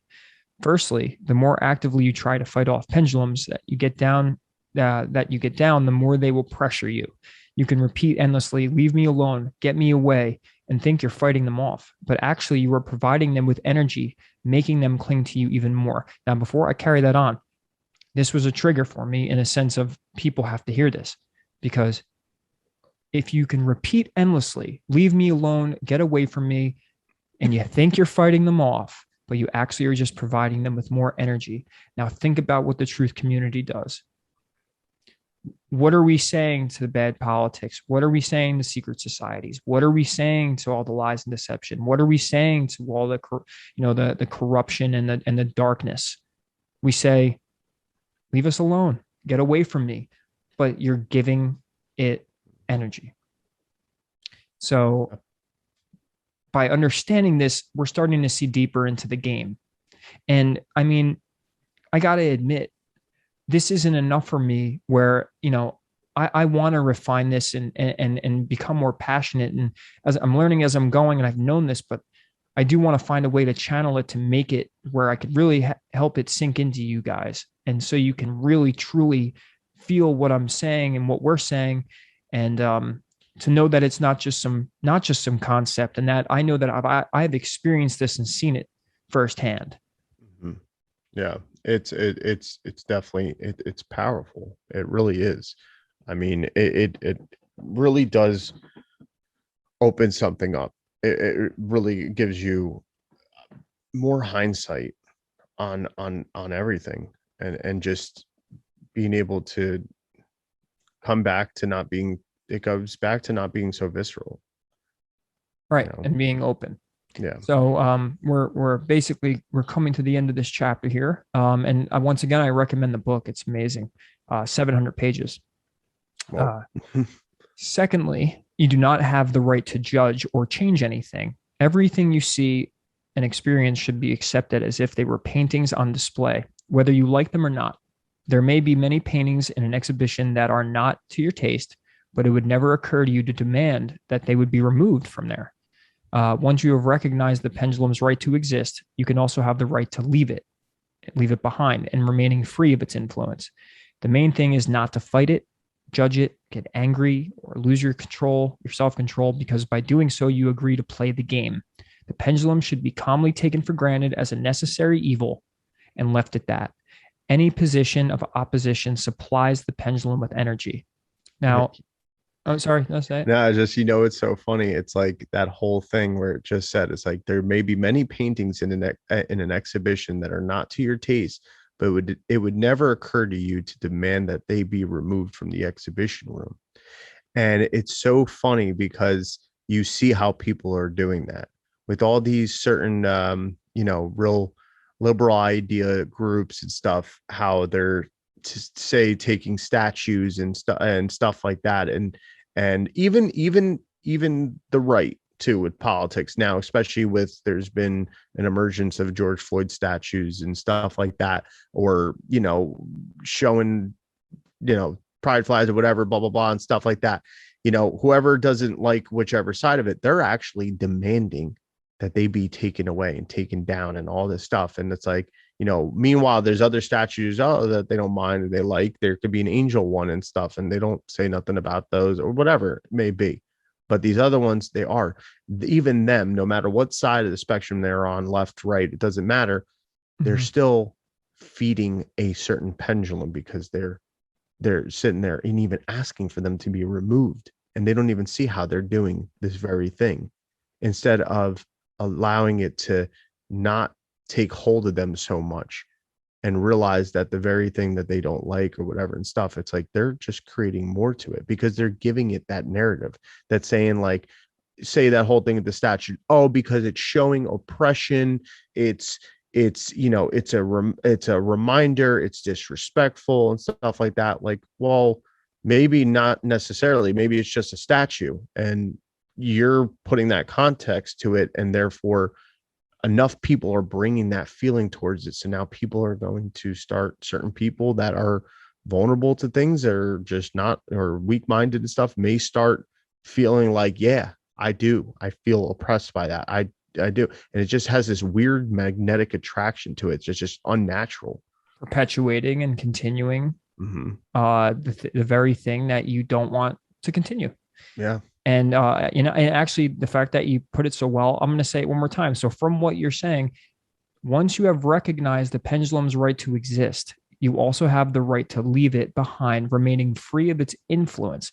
The main thing is to not fight it, judge it, get angry, or lose your self-control, because by doing so, you agree to play the game. And the pendulum should be calmly taken for granted as a necessary evil, if that, and left at that.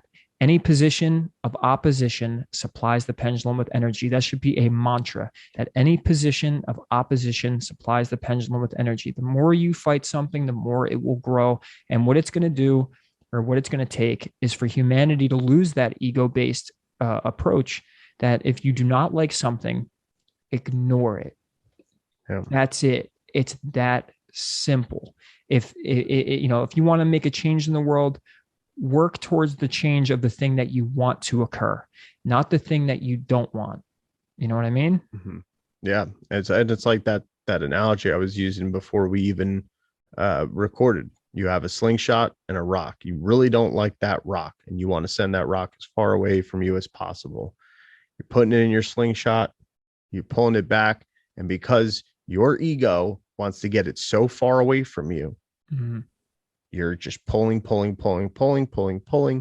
when just a little pull would have sufficed, but you're judging how far away it should be from you, all these things, and putting a lot of energy into it. Yeah, you're putting a lot of energy into it, and then the band snaps. That band snaps, it hits you, the rock is still there. Now you're angry, you hate the rock even more and stuff, and you just literally accomplished nothing, just fueled the fire even more and just hated even more. Instead, you have the choice to, one, not even pick up the slingshot. Two, you just toss a rock, or like you said, right, when we were talking about that, it's like, leave the rock, drop it, ignore it, walk away from it. Pick it up, observe it, say, I don't like this rock. Yeah. If you need to yell at the friggin' stupid rock. But if something doesn't, and I'm a firm believer, hey, if you're giving something attention, it's going to show up in your life. I don't care if it's negative or positive. So keep that in mind. And if you're going to talk about the Jesuits every day, you're going to talk about the Masons every day, or you're going to talk about the evil every day, somehow it's going to wiggle its way in, and the reality will show you that mirror image. And so we're being played. It's all basically an illusion, and the power lies within us to experience the world that we want to live in. And the thing is our true goal is really to convince and remind everyone of that, and to get everyone off the whole preaching about what they don't like, because this is also a collective world. So the thing is okay, so let's say you do pick this up and you're like, oh, I get it, but then there's still things around you that maybe you don't prefer. Well, remember, you have a fellow man, you have fellow humans that are also attracting things and bringing things in. So now you got to be aware of your environment, who you're spending your time with, what people around you are doing, and maybe how you can influence them. And that's where we need to start working towards. It's like, how can we influence people to get back in their heart space, to back into their souls, start loving what they're doing again? And it's so simple. It's not that we got to go figure out who filled out the 7-Eleven job application. We don't have to go figure that out. If anything, the truth will come out if needed, and if not, it's about creating a better world. Because the more we fight this world that we're in now, the more it fights back. Yeah, we have enough people nowadays expressing what they don't like, and it's driven by negative energy. That's all it is. Instead of expressing things that we do like and finding commonality and being able to be like, oh yeah, well, I like that too. Oh, okay, cool. Like, this is positive energy. This is productive. This is creative. We can do something with this. No, instead it's just expression of negativity all the time, because I don't like this, and I think everybody else should not like it with me and be miserable with me. Right. It's that much of common sense. That's it. Yeah, and it's to be reminded, and it's crazy the state we've been lowered into, and whether it's, maybe certain people are meant to play the role for others to teach us, or, I mean, whatever it is, the best thing to do would be to try and bring awareness to those who will listen. And if some don't, whether they're family, friends, whatever it is, it doesn't matter. If you care about your life, and you care about people that are truly going to love you and care about you and treat you for who you are and love you for who you are, it's about gravitating to that. And, we're taught that, and family does matter and friends do matter, all loyalty, I get that. But what a lot of these movies and a lot of these things taught us, though, is if we have to eat a turd for those people, that we have to, because, and it's like, no, the quality of life is your decision, and whoever you spend your time with and what you do is your decision. And if you're being the better person and someone else isn't, but you're choosing to stick around because you love them, you could love them and still go live a good life and be separate. But your environment and the energy you're also in, the energy that's coming from inside of you, but also what's in your personal reality bubble at all times, is also going to affect. So there's a lot of work to be done. Yeah, you don't have to constantly push those people and constantly press them all the time about, even just this type of what we're talking about and everything, because you could be pressing them about it constantly and you don't even realize that you could be pushing them further away from it. It's just, they're not ready. They're going to develop more of a resistance towards it, because it's actively trying to be put on them in such a way that is messing with their own belief systems and everything and stuff. It has to do that on its own. It can't be pressurized from you. Right. So to be in like a state of allowing things to be, but to work on thyself, and that's really it. So we're getting close to the end here. So I'll finish this up. It does not matter whether you love or hate. If your thoughts are latched onto the object of your emotions, your thought energy will be attuned to a certain frequency, and you will end up caught by a pendulum and transferred to a corresponding lifeline where the object of your fixation is present and in abundance.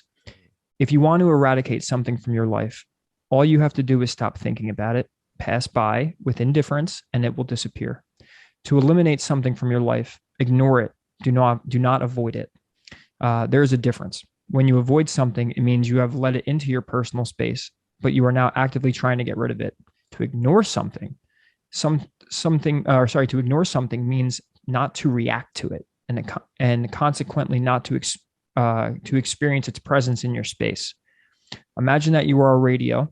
And if your day-to-day life is like waking up every day listening to a radio program that you hate, all you have to do is tune into a different frequency. And we all, from just simple manifestation study, I mean, that's really, Yeah. Tune into a different frequency. And all that stuff, I mean, I think it's honestly, that's really the point with that. And what I want to do actually is just go right to the end, and there's a summary to the chapter, and this will really put it all in good perspective. There we go. You want to read this one? Yeah, I'll read it. Good. I don't even know why I didn't think of that. I forgot you could see it too. I'm not even thinking. Yeah, it's cool. Okay, it's not highlighted, right? It's just this thing. No, just all this. Is okay. Good. Yeah. A pendulum is created by the energy of a group of people thinking in the same way. A pendulum is an energy-based information structure. A pendulum maintains the thought energy of the adherent at its own vibrational frequency. A harsh battle for adherence takes place between the pendulums. A destructive pendulum forces goals onto its adherents that are not of their own making. A pendulum plays on human emotion, thereby catching the individual in their web. If there is something that you really do not want, it will appear in your life. To free oneself from a pendulum means to give it no place in your life. To give something no place in your life does not mean to try and avoid it. It means to ignore it. To bring a pendulum to rest, you have to change the established game script. Positive visualizations will gently bring the swing of a human pendulum to rest. The energy of a stilled pendulum becomes available to you. Problems are solved by defeating or stopping the pendulum that created them. To solve a problem, rent yourself out. To avoid getting stuck in a suspended state, find your own pendulums. It is essential to acquire the habit of remembering what you know. Interesting. Right. And so let me add in, so rent yourself out. All that means is if you're within a problem and you keep seeing it reoccur and all of that, rent yourself out means kind of like just go along with it. But remember the rules. Remember the rules that you're not attached to it. You're ignoring it, say, to the best ability that you can, but it's about renting yourself out in the meantime, because if you don't and you resist it, it will grow. Yeah. That's where the whole thing is simple. Trying to avoid it is still, not a productive way of using your energy, and it's still taking up space. Instead, you can ignore it. Right. If you're avoiding that, move that attention elsewhere. Right. So because you're avoiding it means you're thinking about it, and then you're like anticipating it, and you're giving it thought. Just learn to just drop it, just like the rock. So exactly. Anyway. Wow. Yeah, definitely deep stuff. It's like something like that too. It's like sometimes you just need to hear it in a different way, or just being shown in a different way too, because I mean, this is something that is not it's not really that complex. It's hard to explain simply. Yeah, it could be hard to explain in such a fashion, and this is why it's great to have such developmental minds to be able to put these things together, to allow somebody like us to observe it and see the importance of it, and allow it to work within us as well, and see where, look at our lens of our life and be able to be like, hey, you know what, there's maybe certain things that we're putting too much importance on, and we need to separate, and therefore being able to let it fester within ourselves and realize what we can do to get into our heart space and to grow things more. So now when going into certain interesting subjects or whatever that we bring to you guys as well, it will be one that we're going to together make a habit of being really useful with the knowledge, and really putting our money where our mouth is when it comes to transcending information, transcending all this, going beyond it all and going beyond the matrix, and detaching ourselves and learning to experience life for us, and then sharing that with others. Yeah. instead of trying to force things on others, or being forced to do things we don't want to do. And of course, that has a lot to do with the state of society, and that has to be adjusted too. But we're not going to be able to make change. And I say it again, by the kicking and screaming and the fighting. And the idea of the energy pendulum, I find valid. Anytime that I've ever dropped resistance or I have surrendered, usually whatever it is I was resisting ends up taking care of itself. And I think we can all speak for that. It's like, oh, as soon as I've stopped worrying about it, it actually worked out. How many times has that happened to people? I mean, it's happened to me numerous times, to the point where it's very noticeable in my own life. So Yeah. in this way, it would compare to, like, just let it go. Yeah. I think you know what, I had this up before, and now that I just looked at it, this real quick little passage that I'm reading here, I, about, about the whole Matrix thing and everything that we've talked about. I really like what it's saying. I feel like it's a great way to end it off. So I'm going to Yeah. just read it real Hit quick. us with it. So it says, know that we are the wave experiencing the particle aspects as a human, as part of the temporary physical illusion. What we really are is immortal and limitless. Know that the rules of the matrix were meant to be broken and manipulated by freeing your mind and heart from beliefs, attachments, and constraints. When accomplished, the construct of the matrix reveals itself instantly for what it is, a control system facilitated through false belief systems. Know that fear and loss is a trick, a temporary illusion fed by the ego. Permanent death and loss is a cosmic joke, an absolute impossibility. Live your life in joy and compassion. If we all do this, the world will reflect joy and compassion back to us. There is no other possibility. Appreciate every moment for what it really is, a celebration of existence itself, a moment of pure creation for us to create our own world. When we go inside ourselves and touch the absolute truth that all is one and live our lives that way, we beat and exit the matrix for good. Now Amen. let's play. Right. And Yeah. that's really it. So Mhm. this will continue. I'm pretty sure we're gonna stick on this for a while and really refine it, and just speak our minds on what we think is mostly important, not keeping ourselves in a box. But uh, great topic. I love it. I'm going to keep learning. Matt McKinley, Quantum of Conscience, totally changed the trajectory, at least for myself, and I'm pretty sure Geo, Mhm. and maybe for you now too. Go check out his page, pay respects to him. Uh, he's actually a little more seasoned than we are. He does a great job, and we'll continue to do the same thing. And once again, we thank you for listening. Yeah, definitely. We'll keep going further and making this also very useful and relative to many of the things we've already gone into, and that we will go into future episodes as well, with our constant, astrology, even the ancient knowledge, esoteric stuff as How it all well, the ties in. occult. Yeah, we're gonna tie it all together, and I think this is a great concept in doing that and having the discernment that we need. So yeah, until next time. All right, guys. Till next time.